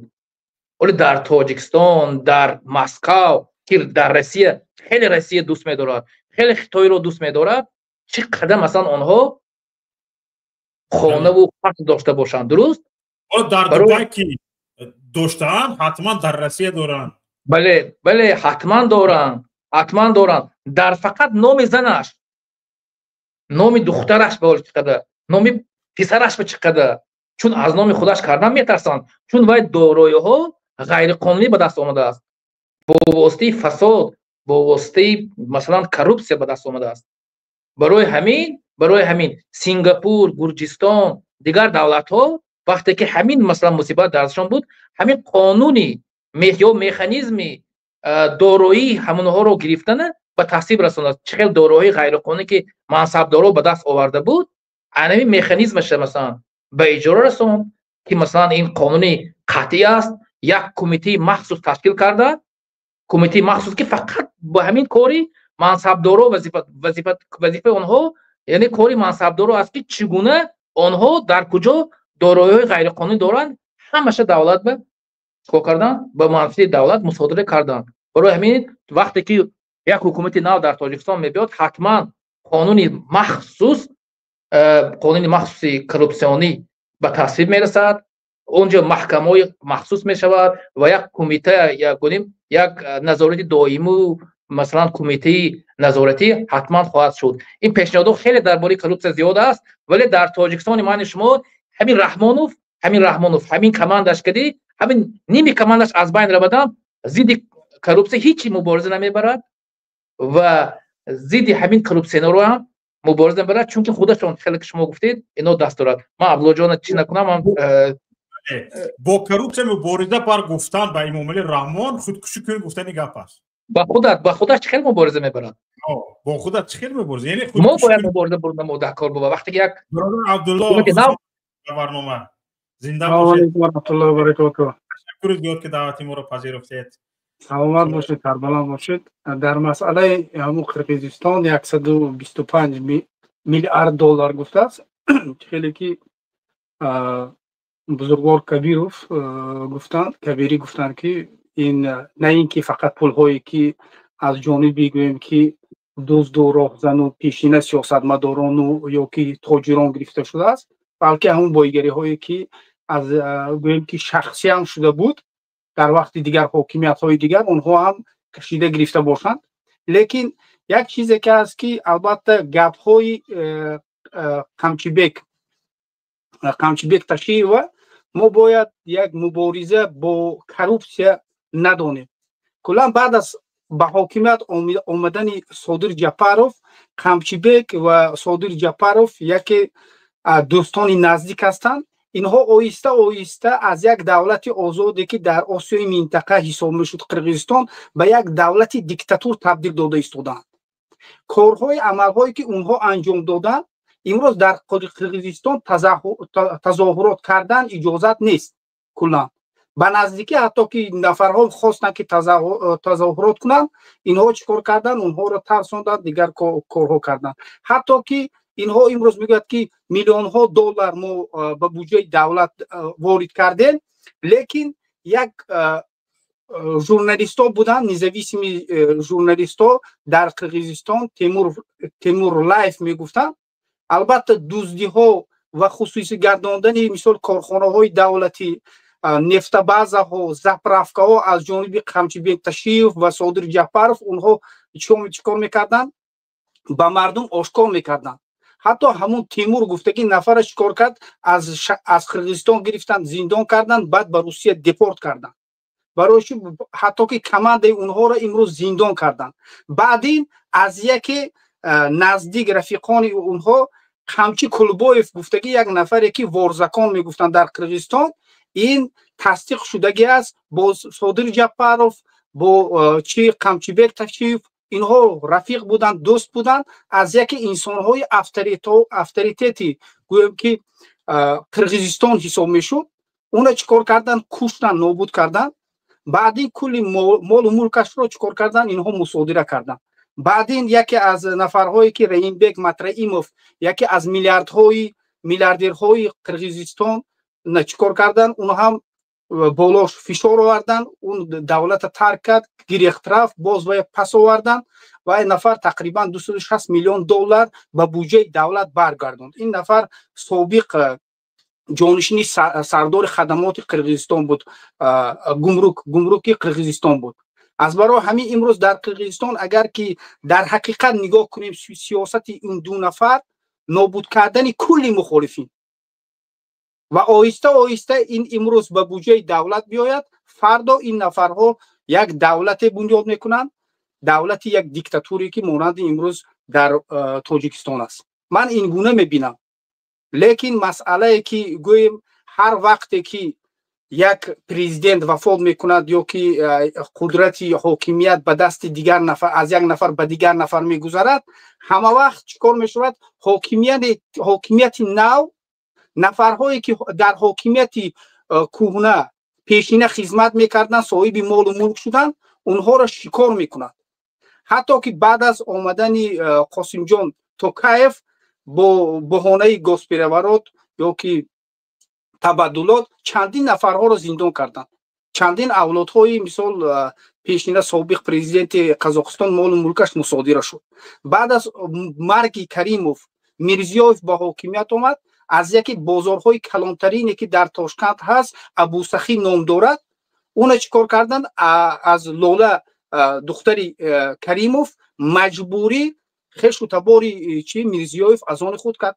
امروز همه میداند که بسیار مالکیت هایی که در کلان در ازبکستان است آهسته آهسته عائله چی میرزیوف از آن خود کرده ایستاده است. من امروزه همین شکارهایی که در قرغیزستان شده ایستاده است، من میگویم که این چی است؟ برای خودشون حاکمیتشون برای مستحکم کردن، باوری مردم در اومدن، این کارها را انجام داده ایستادن، نه اینکه به منفعت مردم. یگان حالت زندگی در قرغیزستان بهتر نشده است، پیشتر که خوبتر بود. حتی که بسیار مسلمان ها را در سال حاکمیت این دو نفر زندان کردند. امروز در گویم که در قرغیزستان بررسی شده ایستاده است که گویا که یک جماعتی که است در قرغیزستان، در کل آسیای مرکزی، جماعت اسلامی با نام تبلیغ در قرغیزستان خیلی زیاد است. امروز اونها حرکت دارند که همین جماعت اکستریمیستی نامند و بعدین چی میشود؟ باز هزارها مسلمان ها، هزارها شهروند قرغیزستان کنج زندان میروند. از برای همین من اون چیزی که شما گفتید یا که خودی وای گفته ایستاده است، آشکار کرده که کدام نفرها به من نام فرستادن، گویا که مرا میکشند گفتن، این فقط انسانی دیوانه این عمل را انجام میدهد. من فکر میکنم که این یک بازی است، بازی از جانب اینها ساخته شده است برای شکار کردن همون رقیبان خود، برای نابود کردن کلا انسانهایی که در همون قرغیزستان نفوذ دارند، اونها را برای نابود کردن این عملها انجام داده شده ایستاده است. لیکن در مسئله گویم که فساد این جزئی جدا نشونده این نظامی کپیتالیستی است یا که مبدأ ایدئولوژی کپیتالیستی است. امروز در دنیا کپیتالیسم رشد کرده است و چینکی کپیتالیسم این چی است؟ فایده و زیان است. دولت‌های ابرقدرت به دولت‌های کوچک وقتی که وارد می‌شوند یگانه مقصد دارند. مقصدشون چی است؟ از اونجا بسیارتر بیشتر چیکار کنند؟ مال و ملک بایگری او دولت از آن خود کنند. دولت‌های غربی کمک نمی‌کند به یک کشور یا که یراق نمی‌دهد به یک کشور تا اون گاهی که منفعت دولت نباشد. از برای همین چینک عملی اونها چی است؟ منفعت است. و کروپسیا این هم چی است؟ یک منفعت است، منفعت شخصی است، شخصانی که در وظیفه هستند.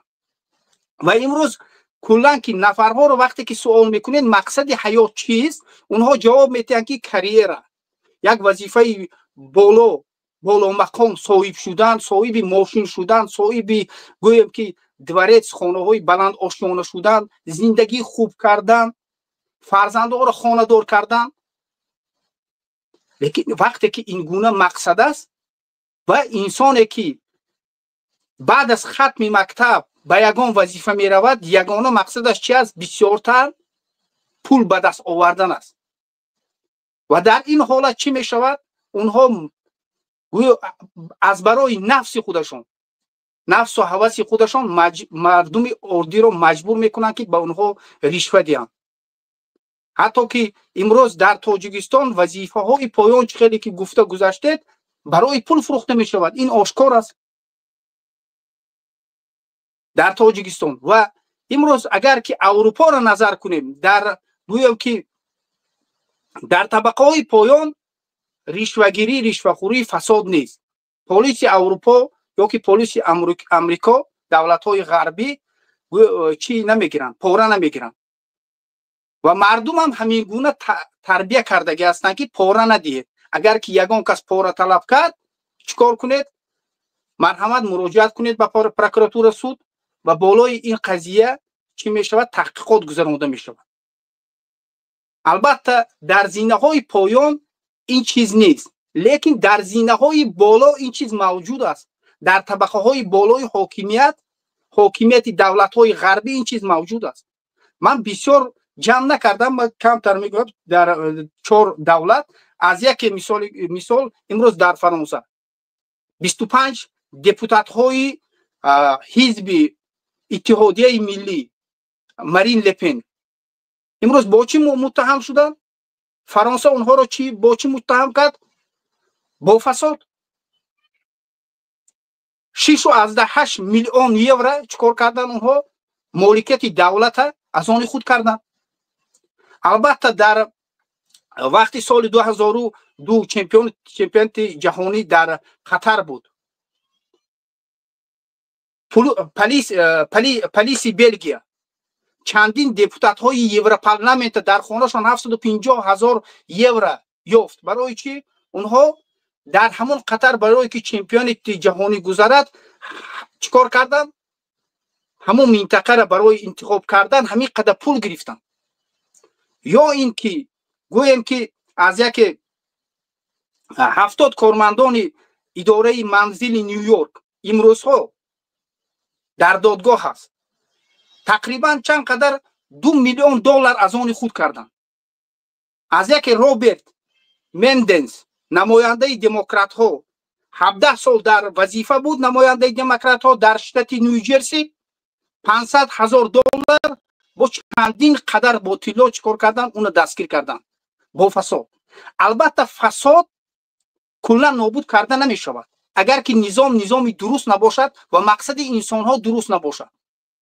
вақте ки мақсади инсон тибқи агар ки боздошту фармону боздошти Аллоҳ бошад, он чизе ки Аллоҳ ҳаром гуфтагӣ аст онро накунад, аз он чизе ки ҳалол гуфтагӣ аст онро анҷом диҳад, мақсад ягона розигии Парвардигор бошад, он вақт инсон медонад ки агар ки як амали нодуруст кунад гунаҳкор мешавад ва рӯзи қиёмат пеши Парвардигор ҷавобгӯ аст. вақте ки ин гуна нафарҳое ки дар вазифа ҳастанд таълими дурусти исломӣ, таълими дурусти дунявӣ гиранд, баъдин дар ҷомеа албатта ки куллан фасод нобуд мешавад. вақте ки имрӯз дар ҷомеа фақат чи аст?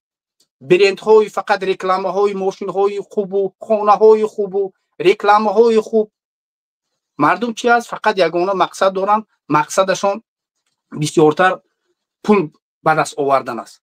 аз барои ҳамин дар 10 соли Илҳомҷон Ёқубов гуфтанд ки бояд ки мо ҷазои сахттар кунем, як умра бояд зиндон кунем. як умра зиндон, ҳатто ки қатл, вақте ки инсон ақлан, рӯҳан ва ақида аз нуқтаи назари ақида ҳамон чиза қабул накунад ки ҳамин чиз ҳаром аст, ҳамин чиз нодуруст аст, ин зиён зулм болои на ин ки як нафар, балки болои ҳама аст ва нобуд сохтани як ҷомеаи дуруст гуфта агар ки дарк накунад, ин чиз давом дода мегирад.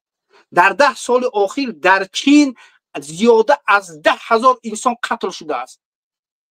нафарҳое ки дар вазифаи боло буданд бо чӣ барои чӣ қатл шуданд онҳо чӣ ришва гирифтанд лекин боз ҳамин чиз давом ёфта истодааст ин гуна дар Сингапур ҳамин гуна дар дигар кишварҳои дунё ин чиз албатта ҳаст як президенти Индонезия Сухарто тақрибан 35 миллиард доллар аз они худ кардааст президенти Нигер Абача 5 миллиард доллар президенти Конго Мобути 5 миллиард доллар Филиппин Маркос 5 миллиард доллар имрӯз агар ки пулҳои Путине назар кунем чанд миллиардҳо доллар бошад аз яке бойтарин инсонҳои дунё мешуморанд Путина пулҳои Раҳмонова ҳисоб кунем Мирзиёева Назарбоева дигар инсонҳоя миллиард аз буҷаи давлат аз киссаи мардум аз моликияти давлат дуздида истоданд як чизи аҷибе ки имрӯзҳо дар Тоҷикистон шуда истодааст аз яке вакили мудофиа Файзали Юлдошев гуфтагӣ Файзи Олӣ бо ном як вакил будааст додситони кул муқобили вай бо моддаи 346 банди 3 гунаҳкор дониста имрӯз вай мехоҳанд зиндон кунанд гӯё ки маълумоти дурӯғ ба додситон расондааст ки гӯё ки прокурорҳо аз кадом зери ҳимояш пул талаб карда бошанд ё чизе талаб карда бошанд мефаҳмед вақте ки як шаҳрванд мебинад агар ки вай мебинад ки ин полис дар ҳамин кор ҳаст ин гумонӣ аст мефаҳмед шумо аниқ дақиқ карда наметавонед як коргари давлат ришвахӯр аст ин чиз маълум шуд вақте ки шумо коғаза мегиред ба додистони кул ё прокуратура менависед ки фалон инсон фалон вазифадор ришвахӯр аст медонед шуморо мебаранд зиндон мекунанд имрӯз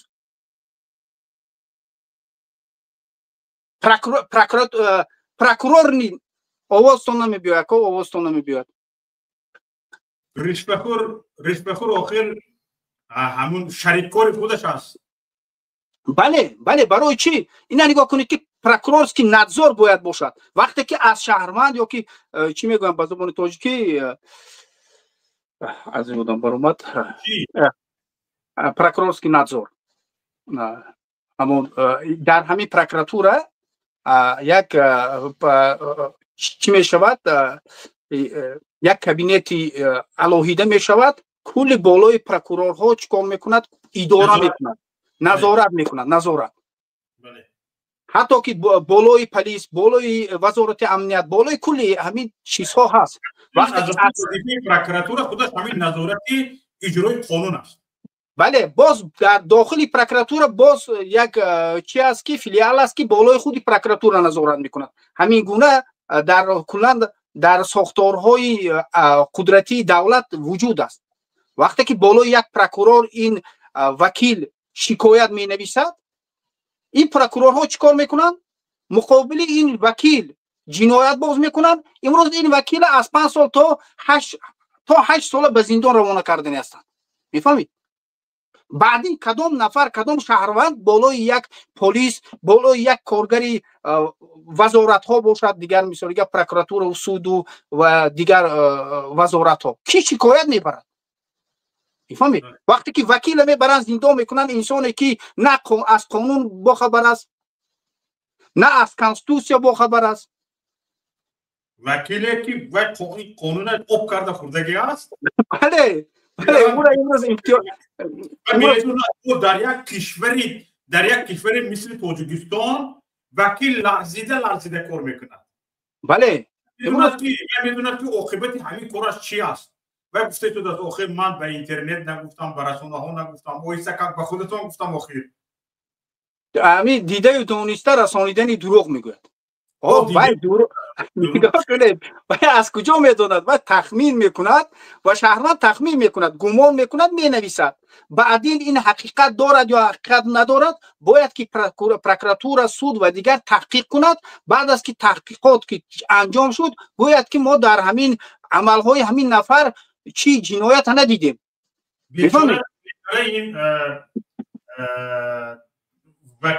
вакили дифои ҳуқуқ бисёр инсони содда будааст яъне бо оташ бозӣ кардан سودا هم نیست من میدونم لیکن خوشباور بود است یعنی به همین حکومت همین روزه خیلی باور داشت است که با پروکراتور باور کرده است که یعنی به اینها اگر شکایت برد اینا شکایتش رو بررسی میکنن آخر اینها باندید هستند من به بعضی ملاحظه های شما قسما راضی هستم برای همین بعضی از رقم هایی که توشیف نمبر کرد زیر شبهه گذاشتم بودم که سیاستمدار استاد موحیدین کبیری گفتن که این از احتمال دور نیست شاید همین قدر هم باشد لیکن اگر همین باشد با این نوبت گرفتن دینامیکه همون زیاد شدن اهالی زیاد شدن اهالی شاید این 10 ساله بودجه قرقیزستان باشد 125 میلیارد دلار شاید 10 ساله بودجه قرقیزستان باشد با گوجهش من این گفتگوهای شما راضی نیستم و با اون جورهایی که مثلا گرفت این حالا همین 125 میلیارد دلار ذکر کردن برای توشیف 1 میلیارد دلار هم میگفت میتونست 1 میلیارد دلار گفتن چونکه بالای این 125 میلیارد دلار گجار شد این جواب داده نشد چونکه حالا در قرقیزستان اگر دیکتاتور قدم‌های خودش رو گذاشته شده باشد هم قدم‌های اولین است در قرقیزستان جامعه شهروندی خلاص زنده است مثل ترکستان نیست و عموما ژورنالیستیک خیلی فعال است یعنی سریعتر مسائل اینفرماسی خیلی فعال است یعنی واسطه‌های اخبار عامه خیلی فعال است و برای این گپش جواب داده نشد برای همین خیلی فکر کرده خویده این چرا نشون میده در گوجه من به شما راضی نیستم در همون جایی که فسادکار اگر مثلا بریم مقصد توشیف فساد میدو درست است دیکتاتور رو یک طرف بذاریم و این حالت مبارزه ضد فساد رو یک طرف بذاریم اگر او میخواست مثلا گریم شما اکی فهمیدید که یا دانستید یا شنیدید که مثلا امامعلی رحمان اعلام کرده باشد یا که کماندش اعلام کرده باشد که 1 میلیون دلار افغانی رویانیده شد از فلان مثلا گریم بندیت یا از فلان کریمینالیست رویانیده شد به حساب بودجه دولت گذرانده شد یکم بار ذکرش رو شنیدگی هستید نه برای چی برای اون که وای رو ذکر کردی حتما وای به بودجه وارد شدنش نکن با وای جواب داده نکن اقلا به مردم جواب ندهی هم تو گرانت میپرسی مثلا گریم از سازمان‌های اینستیتوت‌های اقتصادی بین‌المللی گرانت میپرسی کمک میپرسی قرض میپرسی بله دادگیری میکنی معامله میکنی در این حالت‌ها به سوال‌های عامه جواب داده ندهی خودت رو در یک بنبست قرار میدی امامعلی رحمان گفت روزها کاجت خیلی زیرک ذکر کردگی نیست چون اگر ذکر میکنه گفت والله جمع کردگی رو خورده تمام کن بعد کپسن حالا این کار رو کی نکرد یعنی حکومت قرقیزستان نکرد برای یعنی در پیشگوی سازمان‌های بین‌المللی اینستیتوت‌های اقتصادی هم به این گپش باید جواب گفتن شد حتی اگر این میلیارد دلار نه حتی سوم باشد هم جواب گفتن حتی در پیش مردمش مثلا فرض کردیم دیکتاتور است فرض کردیم مستبد شدگی است خودخواه شدگی است لیکن در مناسبت‌های بین‌المللی به این جواب گفتن شد یعنی بله درست است شما ممکن یک چیز تنها همین جا من نه یم با سخن من ممکن در توجه نکردید من گفتم که امروز همون عمل‌هایی که وای میکنه این برای مثال باوری مردم به دست آوردن است برای که کمتر در داخل مردم قرقیزستان ناباوری پیدا شده بود وقتی که تیمورلایف وقتی چی میکرد در همون جا قرقیزستان فعالیت میکرد و کلا اونها رو محدود کردن یک سال پیش چند نفرشون گرفتن زندان کردن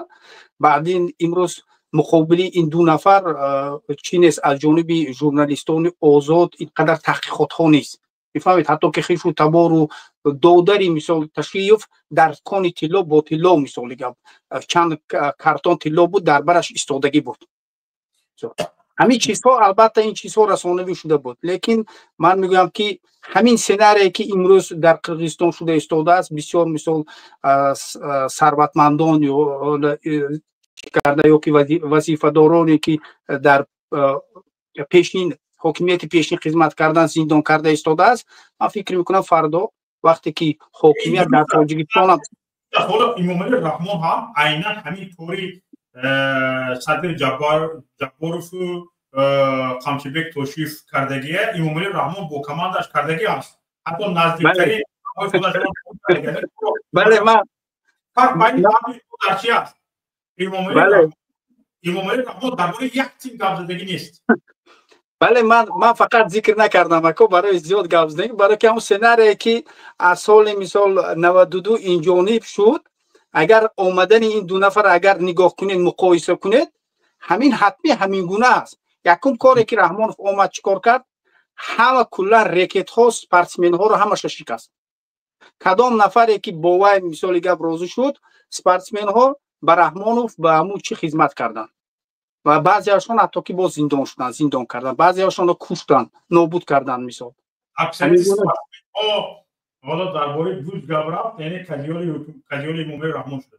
اکثر سپورتسمن ها یعنی کاراتئیست، چورنی، پویازدور همشون همین که بله درست در این مسئله من با شما موافقم. یکی حالا وقتی که اعلام شد و گفته شد که من جواب میدم که همین همچون یعنی خزینه دولتی وارد کرده شده است و این باید جواب کرد. حتی در پیش مردمش اگر مثلا کلونگری کرده جواب ندهد هم وقتی که مناسبت‌های بین‌المللی مناسبت با اینستیتوت‌های اقتصادی به میان می‌آید، این مسئله چی گفتی چی ها کندلنگ میشه، یعنی به این مسئله رو میشه حتما جواب دادن شکر. در همین جا از امام رحمان اینو فرق کرده شده است. این یک دوم امام رحمان در این چندین ساله دیده شنیده که مثلا درباره یکم حادثه روی داده یا که سینوم یتیم فرض کردن یا کی بود رمضان رحیم زاده که یکم شنیدید که یکم کنفرانس مطبوعاتی دایر کردگی باشد درباره این یا و یا اون حادثه، یعنی شرح داده باشند این یا و یا اون حادثه رو. چند حادثه های تروریستی در تاجیکستان روی دادن، مثلا گیریم ولسپیدرون ها توریست ها رو تروریست ها رفته زده کشتن و قسم حربی تروریست ها زده در آمدن، مثلا گیریم چند نفر کشتن، چند ماشین آتش زدن، مثلا گیریم چند حادثه ها، مثلا گیریم حادثه این گویا در داخل ناخونک حادثه کودتای جنرال حاجی حلیم نظرزاده و چند یکم بار بر مردم همین نشسته همین ها یکم پریس کانفرنس دادن، یکم نشسته مطبوعاتی دایر کردن، یکم چیز گفتن نگفتن در خورو رفته مثلا گیریم 200 کسی کشته آمدن، یک بار شرح ندادن، یک چیز شرح ندادن که در اونجا چی حادثه رو داده شده است. بله و در این حالت اینها فهم میکنن، اینها یعنی امام رحمان با تمام کماندش از اول بنا همین خاراکتری که امروز دارد داشت، دوست ماندگی است و اینها در همین حالت فرق کرده شدن که از یعنی در همین حادثه حتی قرقیزستان با تاجیکستان در سرحد هر روزه قمچبک توشیف به مردمش وام خورد، گزارش میداد، با مردمش گفتگو میکرد، مسئله چی شده ایستاده است، چی گفتگو کردگی هستند، یعنی در پریگوار در گفته شنید چی گپ‌ها گفته شد با جز اونها که سیکرت باشد، یعنی سری مخفی داشتگی باشد، همه رو با مردم گفته میشونید. در ما در همین حادثه 50 کس مرد. بله مشکلات در این است که کلا معما در همین است که اینها همون کادرهایی که شوروی تیار کرده است. برای چی؟ برای که در شوروی هم همین گونه مشکلات ها در دولت ها میشد، در منطقه ها میشد، یگان بار برآمده گویا که در یک منطقه 1000 آدم هم مرد، دیگه در دیگر منطقه ها آدم ها خرسند زندگی کرده میگشتن. میفهمید؟ максимал баромада ошкор намекарданд. Ҳамин сиёсат мисоли гап дар Тоҷикистон имрӯз пеш дар вақти дар Ӯзбекистон буд, то вақте ки имрӯз гӯем ки ютубу дигар инстаграму дигар чизҳо мисол интернет пайдо нашуд, бисёр чизҳо махфӣ мондааст. албатта ҳазор нафарҳо кушта шуда буданд. лекин имрӯз баъзе чизҳо ифшо мешавад аз ҳисобе ки Раҳмонов аз рӯзи омаданаш то интернет пайдо шудан ба ин чиз одат накардааст. Баромада мисоли гап ҳамдардӣ баён кардан, бо мардум будан, ба ин чизҳо чӣ накардааст, одат накардааст ва имрӯз ман фикр мекунам ки то мурдаша ин корро анҷом намедиҳад. Лекин ҳамон чизе ки ҳаст имрӯз чандин нафарҳоро дар Қирғизистон зиндон мекунанд, ё ки имрӯз дар Ӯзбекистон ҳам мисол боз чандин нафарҳоро, ҳатто ки чи раиси СМБ-и Ӯзбекистон боз иваз шуд, пешнинаш мисол 1 сол кор кард, зиндон ҳукми абадӣ гирифт ё 18 сол гирифт. Чӣ накунам? Мисол ҳамин чизҳо инҳо яъне дар Тоҷикистон шаффофият вуҷуд надорад. Коррупсия аз куҷо пайдо мешавад? Аз он ҷое ки шаффофият вуҷуд надорад. Асосан решаи асосии коррупсия, фасод ин набудани шаффофият аст. Ҳоло бибинед, ҳамин фақат танҳо дар бораи гузориш ба мардум, яъне мардумро писанд кардан, ба мардум эҳтиром қоил будан, яъне ба мардум гузориш диҳанда будани мақомот аст. бале нигоҳ кунед, дар ҳамин фикратон чи аст дар ҳамин соле ки солҳои коронавирусӣ дар Тоҷикистон, ба назари шумо чӣ қадар аҳолии Тоҷикистон фавтидагӣ аст? маълумот ҷамъ накардам дар ин масъала, намедонам. ҳоло аз ҳамон чизҳое ки ман кам маълумоте ки буд, каму беш мисол бисёр инсонҳо мурданд, лекин аниқ ва дақиқаш набуд. Мисол барои ҳамин ман маълумот ҷамъ накардам ки кулла ки чанд қадар инсонҳо мурд. аз ҳамон наворҳое ки буд, шабҳо мегӯронданд, бо салафан маҳкам мекарданд, ин чизҳоро дидем. лекин маълумоти дақиқ ҳатто ки дар байни мардумам нест, ҳатто ки нафарҳое ки дар вазифаҳо кор як қиёс мебарам дӯстан, бо ҳамин мешавад хулоса кард ки дар Тоҷикистон чӣ қадар аҳолӣ масалан чӣ қадар одам фавтидааст. ман як омора дидам, нигоҳ кунед, омора ҳамҷо мебарам. ба ин омор диққат диҳед. дар ин ҷо нишон дода шудагааст, дар ҳамин ҷо нишон дода шудагааст, яъне теъдоди таваллудшудагон ва теъдоди фавтидагон. нигоҳ кунед, асосан 32000, 33000, 33000, 31000, 32000, 33000, 34000, 32000 асосан дар як мизон то аз соли 2010 то соли 2019 дар як мизон омадаги аст.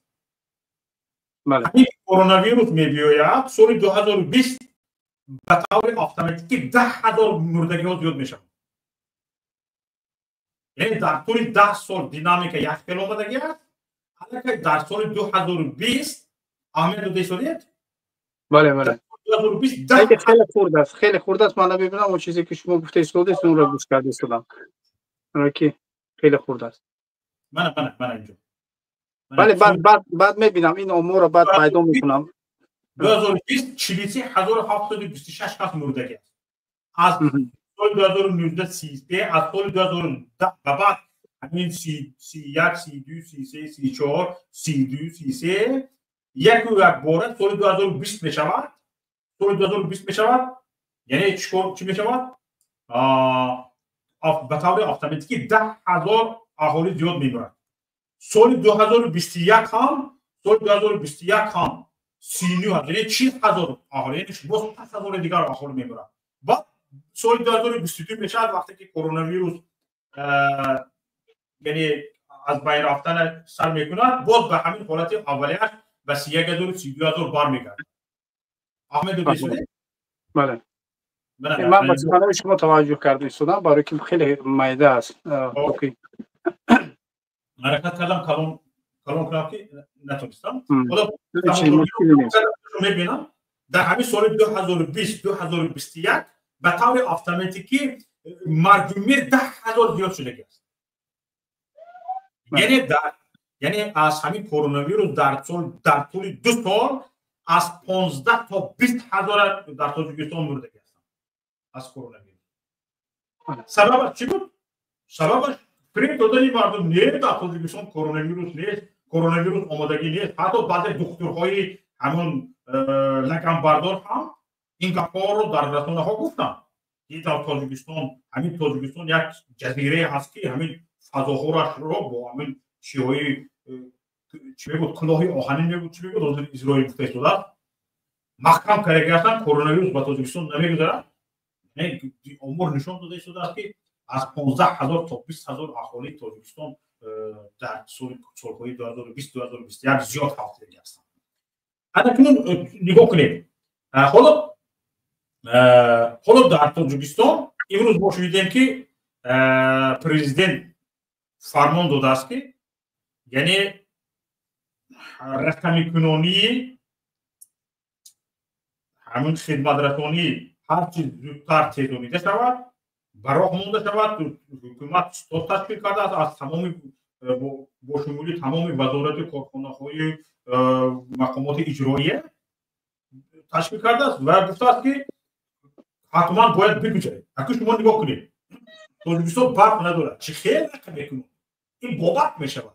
این یک دویم اینترنت نداره، این رقم کنونی و یعنی پرداخت غیر نقدی این چیزها بابت می شود، با اینترنت می شود. هر دو این در تاجیکستان میکروسکوپ کتی میوبی چه خیلی توی رقم کنونی چیزی که وجود نداره. یعنی وسیله اساسی همین چیز به وجود میورده که در تاجیکستان وجود نداره. تو چه خیلی کنی؟ یعنی اینها میخوان در گوش مردم اگرا آویزون کنن، در گوش مردم اگرا آویزون کنن کرده شده. نکنون برای چی این گپ رو میگن سیتا تشکیل میکنن این کارها میکنن؟ یعنی ما قدم به قدم به این چیز رفته شده مستنی هستم، قدم به قدم نه به این چیز در یک روز میرسی. همین روز برکت تیبل مردم اینترنت صورتش بلند کن. بله اگر خیز این صورت اینترنت بلند وقت مردم داده شده هستی همین پگیر روز خیستی و همین سیستمی غیر نقدی گذشتی، یعنی پرداختی یعنی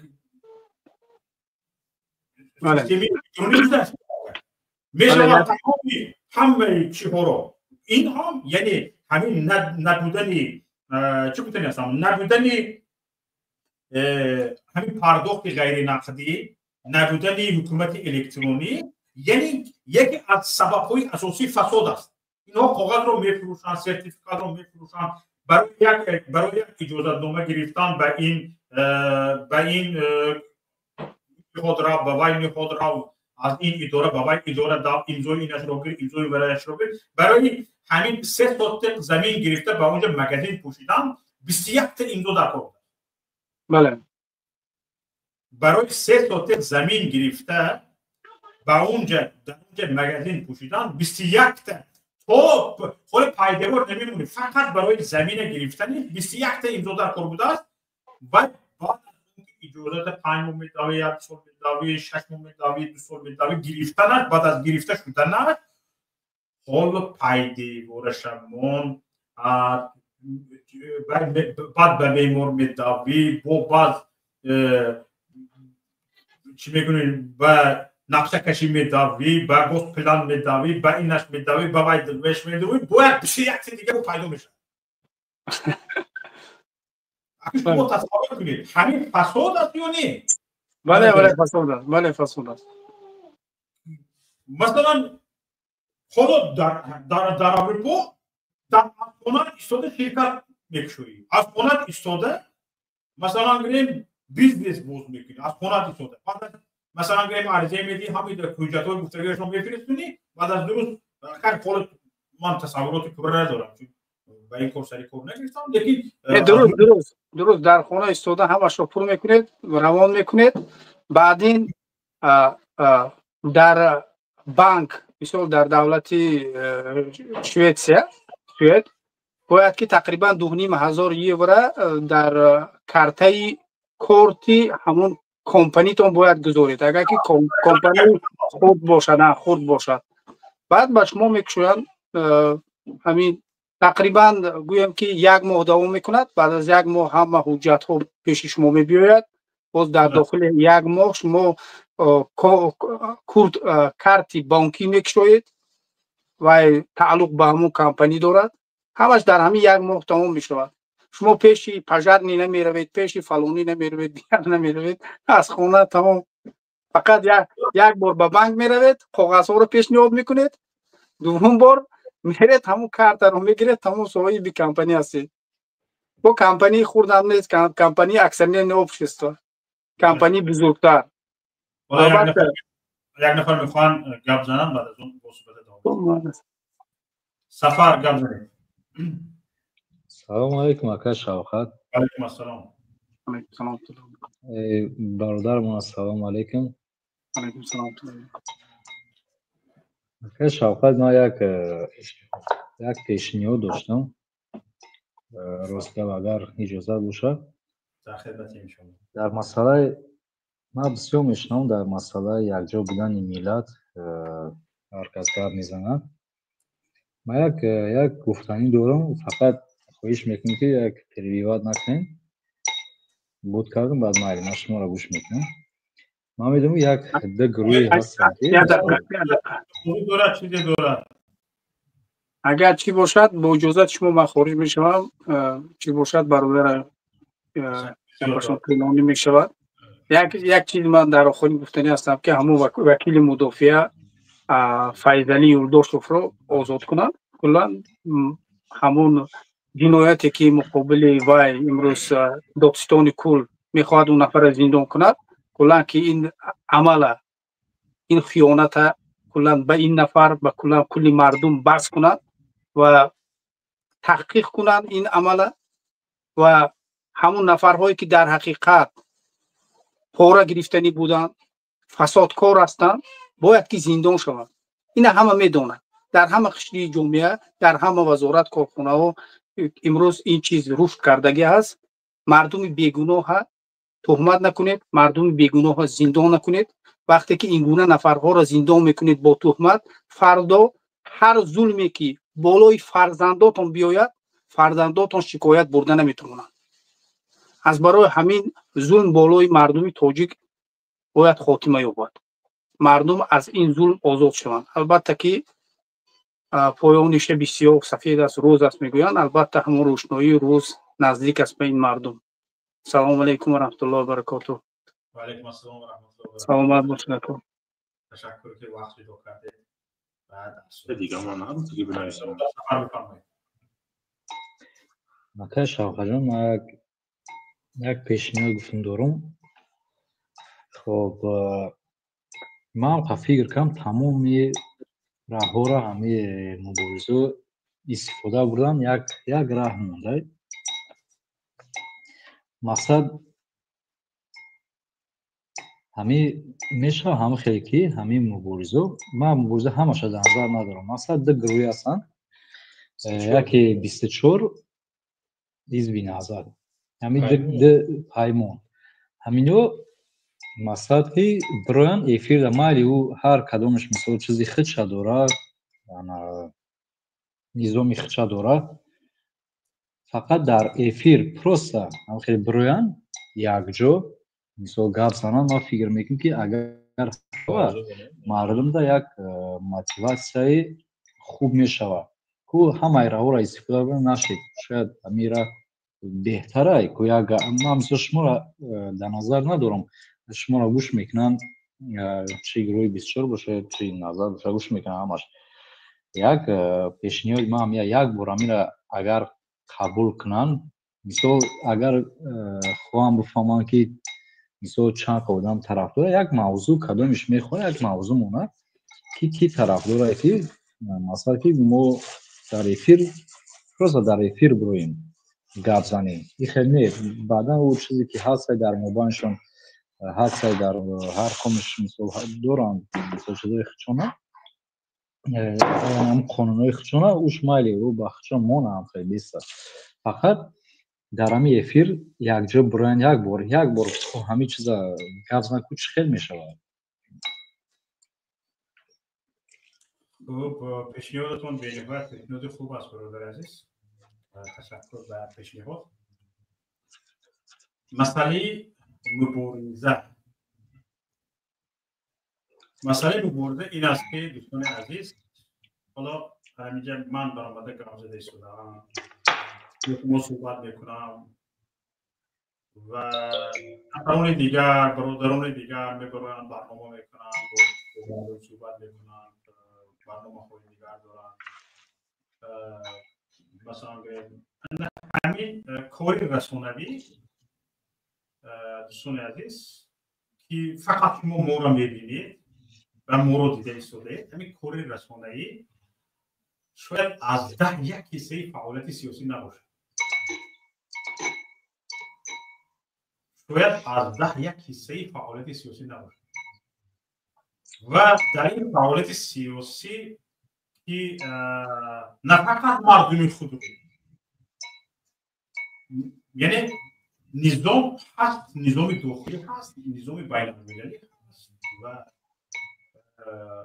نه فقط شما مردم خود، بلکه در جامعه بین‌الملل هم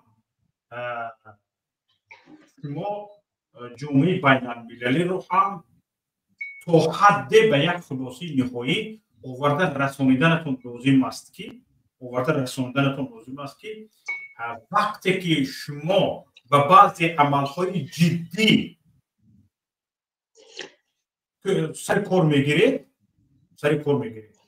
یعنی جامعه بین‌المللی به این عقیده، به این اندیشه باشد که یعنی نهایت کاری به خلاصه رسیدگی شما همین است و شما یعنی تمام راه‌های دیگر را علاقه دیگر برآورده است. برای همین این تثبیت بلند طلب میکند، زیرکی سیاسی بلند طلب میکند، منورهای سیاسی طلب میکند، دانستن حقوق‌های بین‌المللی را طلب میکند، نه فقط حقوق‌های داخلی را. و در جامعه بین‌المللی گوش شنوا پیدا کردن را طلب میکند. شما همه درها را میزنید، اینش سوتون میکند و یک دیرون میکند، اینش 15 دقیقه وقت میگذارد، 15 دقیقه وقت میگذارد برای با شما گپ زدن. وقتی شما میروید چای کافی میگیرد، همین چای کافی بوده، چای کافی دم کنید میرد، همین 7 منوت وقت میگذارد، میگوید تا شما گپتون جمع میکنید و کرسی میکنند که 7 منوت باقی مانده میگذارد. خیلی حالتها خیلی زیاد هستند دوستان. برای همین من در سیمای شما برادر سفر و تمام تماشاگران میکنند، ما رو گوش میکنند، ما رو دیده شدن، مراجعتم این است که این برنامه های ما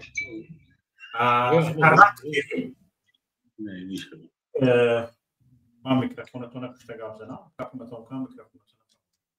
این برنامه های رسانه‌ای ما یک کاراکتری چی دارد؟ یعنی آگاه کنی اهالی کشور از جنایت های امروزه،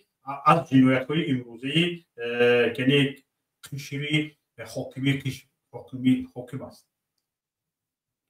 تم ماکسیمال نی چی همین است که مردم یک کمی بیش از حقوق خودشان باخبر شوند، از حق خودشان طلب کنند و دوست بودن، غارتگر بودن این حکومت بدانند. در اینجا این چیزها را مبارزه سیاسی گفتن همینقدر به فکر من زبانم نمیرم که همین مبارزه سیاسی بگویم. این چیز یک یعنی کاراکتری چی دارد؟ یک کاراکتری بلند برداشتن سویه دانش سیاسی، فهم سیاسی، درک سیاسی مردم است. برای چی ما این کار را میکنیم؟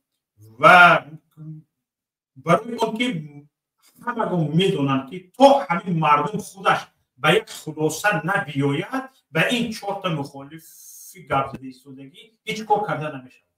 یعنی مردم آگاهی سیاسیش، درک سیاسیش بلند شدنش در کار، مردم وارد مبارزه سیاسی شدنش در کار خودش.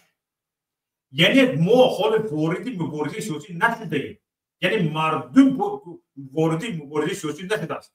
اگر صدای مردم بلند شد، صبر مردم لبریز شد، دیگه این تهدیدها کار نکرد، این کشتن ها برده زندان کردن ها کار نکرد و مردم حتما از جانش سیر شده با وجود زندان کردن های با وجود محکم کردن های با وجود تهدید های کشتن های اینها خبیده بودن ها از هر کجا مردم گپش رو گفته میشنیدگی شد شما دانید که مبارزه سر شد شما فهمید که مبارزه سر شد این یک طرف مسئله طرف دیگری مسئله همین است که دوستان بسیاری از کارهای جدی کامپکت طلب یعنی پرینسیپت باید کلان وزنی نباشد بسیاری از کارهای جدی آدم زیاد لازم نیست و بسیاری از کارهای جدی یک کامپکت نه کسانی که از جدی کار میبراین از جدی گفت و شنید میبراین وظیفه رو گرفته اجرا کرده میتونن مثلا گریم فهم و درکشون مثلا گریم از روی حقوقی و از روی سیاست و از روی اینها تا حد سنجیده شدگی است بها گذاری شدگی است که تا کجا از او دست میبراید و برای این کارها روانه کرده میشود و باید کار اجرا میشود اجرا شده رفتن میگیرد در این کار هم باز گشته و در این کار دوستان گرامی در این کار به همین کار همین کار گزارش دادن نمیشود و دوستان میگیرد اطراف فکر میکنن که هیچ کار نشده ایستاده است هیچ کار نرفته ایستاده است این خیلی یکی در اصل وقتی که به کار جدی سر میکنی کامپکت لازم است این پرینسیپ باید زیاد نباشد گزارش ها گپ این خیلی کرده ایستاده این بلیفوت واهمه باید دیگه وجود نداشته باشد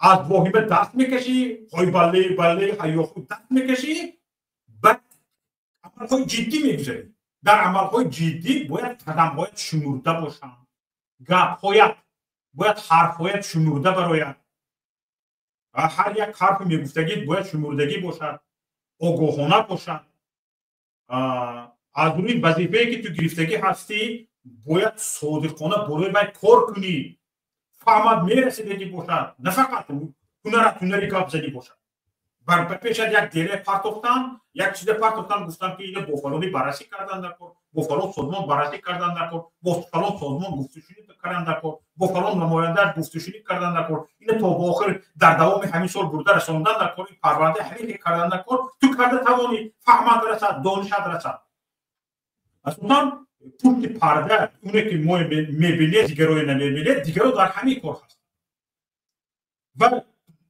مثلا گریم دوستان عزیز از این کارهای جدی گزارش دادن واهمه کردن خودکشی است خود را نابود کردن است نمیتونه گزارش دادن همین رو دوستان درک کنن این کار نکرده ایستاده یا بیت یا استعفا را یا این خلقون فلانی کار نکرده این خیلی نیست دوستان در این حالت ها در این کار وقتی که به کار جدی گذاشتن گفتی کارهای جدی را مثلا گریم پیمان ملی تاجیکستان گفت که از مخالفت علی شیرزمان فرمود گفت که ما در صددی از مخالفت و مقاومت گذاشتن هستیم این گپ شوخی نیست دوستان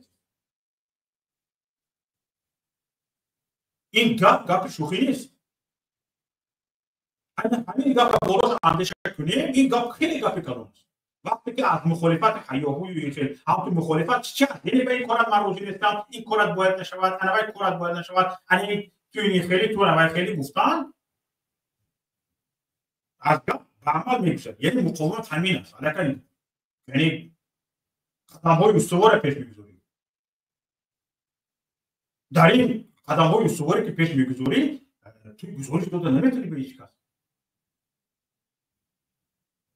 این سری کاری بسیاری از این چیزها سری کاری محسوب میشود وقتی که با کارهای جدی میگذاری و همین چیزها رو باید ما درک کنیم دوستان دیگه وقتی بلیفوت وقتی حیاهو گذشتگی است درسته اونه که توی انمی قدری باید برای جانب مقابل از این هم خودت مایدتر کمتر نشون که توی انمی قدر که خودت نشون میدی وقتی که طرف مقابل توی انمی قدر دانسته با توی مبارزه میبرد میشکنی میریزی سیده میره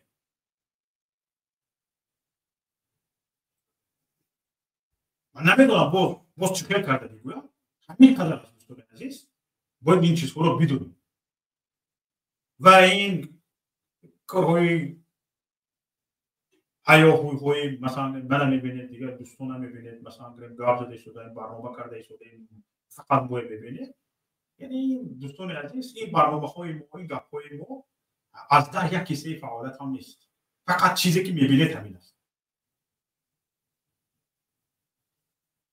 خدا طول 3 ساعت است که صحبت میکنیم برادر سفر تشکر به شما و تشکر به مهمانانی که امروز با ما بودند در برنامه صحبت کردند و چند نفر هم که در واتساپ میخواستن صحبت کنند متاسفانه به آنها نوبت نرسید و چند نفر پایده هم ایستادن از اونها معذرت میخواهم و کسانی هم که وقتی سخنرانی استاد محیدین کبیری در نوبت ایستاده بودند تقریبا 6-7 نفر با این خیلی در نوبت ایستادند و با اونها نوبت نرسید از یک اونها معذرت میخواهم چون استاد طول چند روز از بیمار بودند و به سبب این بیماری هم فقط دیروز در یک کانال یوتیوبی روسی صحبت داشتم و امروز باز حرکت صحبت رو آغاز کردم و دیگر دوستان عزیز یعنی ما امروز درباره فساد گپ زدیم با قرقیزستان کشور همسایه تاجیکستان سطحی در مبارزه با کروپسیون رو قیاس کردیم سبب اساسی قیاس کردن ما هم چون که ذکر شد همین است که ما تاجیکستان را به یک کشوری ابرقدرت به اروپا و به اتحاد اروپا و شتات‌های متحده آمریکا و ژاپن و چین اینها مقایسه نکردیم و همین کشوری که که شرایطش از جهت ثروت‌های زیرزمینی از جهت آب از همه جهت نبودن نفت گاز و اینها از همه جهت قریب که یخ هستند با همین مقایسه کردیم بودجهش 2 برابر تاجیکستان از حساب سرکسی 3 برابر تاجیکستان اقتصادیاتش بودجهش بدون دیفیسیت از اون تاجیکستان با دیفیسیت قرض تاجیکستان افزوده شده است من همین یورو باندی که سال 2017 جمشید نورالیزاده بود کی بود و دومودی پرزیدنت او تشکیل کرده بود $500 میلیارد نزدیک به 500 میلیون دلار یورو باند فروختگی بود با پرسنت 7% باید تاجیکستان هر سال با قرض خارجی تقریبا 230 هزار دلار قرض میداد این سال باید تقریبا 450 یعنی 250 میلیون قرض میداد این سال باید 450 یعنی $500 میلیارد باید قرض کرد همین سال 2025 باید $500 میلیارد قرض یعنی $500 میلیارد قرض از کجا میاد و بودجه از کجا پولش میاد اینها حالا میفهمیم روزهای نزدیکی اینا چیکار کرده شدن گفتم که پول داشتگی باشید بودجه بدون دیفیسیت قبول کنید پول داشتگی باشید چرا پول داشته باشید چرا در زون تاجیکستان با اهالی 10 میلیون نفره 4 میلیارد دلار است بودجهش از اون قرقیزستان 8 میلیارد دلار است چرا پول داشته باشید 10 میلیارد دلار کنید بودجه تاجیکستان رو مردم به مهاجرت نروند مهاجرت درست یک امر طبیعی است همه کشورها دارند یکی تاجیکستان مهاجرتش فرق کننده است یعنی تمام اقتصادیات تاجیکستان به کیسه مهاجر نگرانده شده است در یگان کشور دنیا این حالت وجود ندارد در یگان کشور دنیا حتی اگر همه مهاجر نباشند در تاجیکستان یگان بانک کار نمیکنه همچنین پول فرستانی مهاجرها کم شد چند بانک مخم کرد درش همین مهاجر نباشد بانک هم خب چندین همه بانک‌های تاجیکستان محکم میشه، درش هم میبندن میرون. همین مهاجر در مهاجرت کار نکرد، انداز زمین که نیست پره، هرجا نیست پره، این پول انداز جمع نمیشه. همین مهاجر کار نکرد، در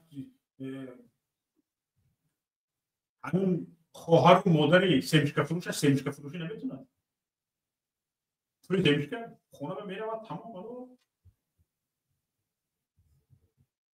حتی ناز فروشی کردن نمیتونن. برای چی؟ برای که همین کشف شده دیده که تاجیکستان همین پولی مهاجر است. این پیشروی نیست دوستان عزیز. چون به پیش یک بار دیگه تکرار کنم که از پیش گذشتیم، مقدار به پیش میگیم. یگان کشوری همسایه پیش گذشتیم یا نه؟ چیز وجود دارد یا نه؟ من برای همین تماشاگران عزیز، مردم سربلندم، واقعا باید سرمون بلند باشد و سربلندی واقعیتی حال ما باشد، نه در شعار، نه در گپ فقط، بلکه سربلندی واقعیتی حال ما باید باشد و با این ما سزاوار هستیم، به این ما می‌ارزیم و باید این را زده بگیریم. هیچ کس به ما توفه نمی‌کند، هیچ کس به ما حمله نمی‌کند. این برنامه‌های ما هم برای همین است دوستان، تو این که ما بفهمیم، درک کنیم که حق ما را تا خودمون طلب نکنیم، تا خودمون زده کشیده نگیریم، هیچ کس به ما آورده نمیگوید من این حقی که بود بخبر کیسم در آمده مونده است، مرحمت بگیر، گفته آورده گردانده نمیتونی، میری حق را طلب میکنی. پیشینیان ما برای حقشان جان میدادن، جان میدادن، فرزندانشان در این راه قربان میشدن، یک وجب زمین رو نمیدادن. ولی همین روز استاد ازش بستد یک قصه رو نویسن که مثلا یکی از گذشتگان ما کسانی که به همین زمین سر چشم علو کرده وارد شده که اصلا آنها گذاشت کرده و لشکرش میگفته است همین رو کنده گوشه بخونید برای که چشم بیگناه ها بترسد و زمین چشم علو میکرده. حق مردم مار گردون، مال مومن خون مومن، مال مومن خون مومن باشد یعنی مال مومن گرفته خون مومن مکه دیگه برابر خون مومن نه خود دیگه برابر. یعنی این روز منصبدارای ما خونخور هستند، خونخور هستند، وحشی هستند، درنده هستند. باید از این درنده ها، از این وحشی ها جامعه تاجیکستان رو تازه کرد. سلامت باشید، سربلند باشید. خوب، تو برنامه های دیگر یک شما رو به علاقه میسپارم. در پناه خدا باشید.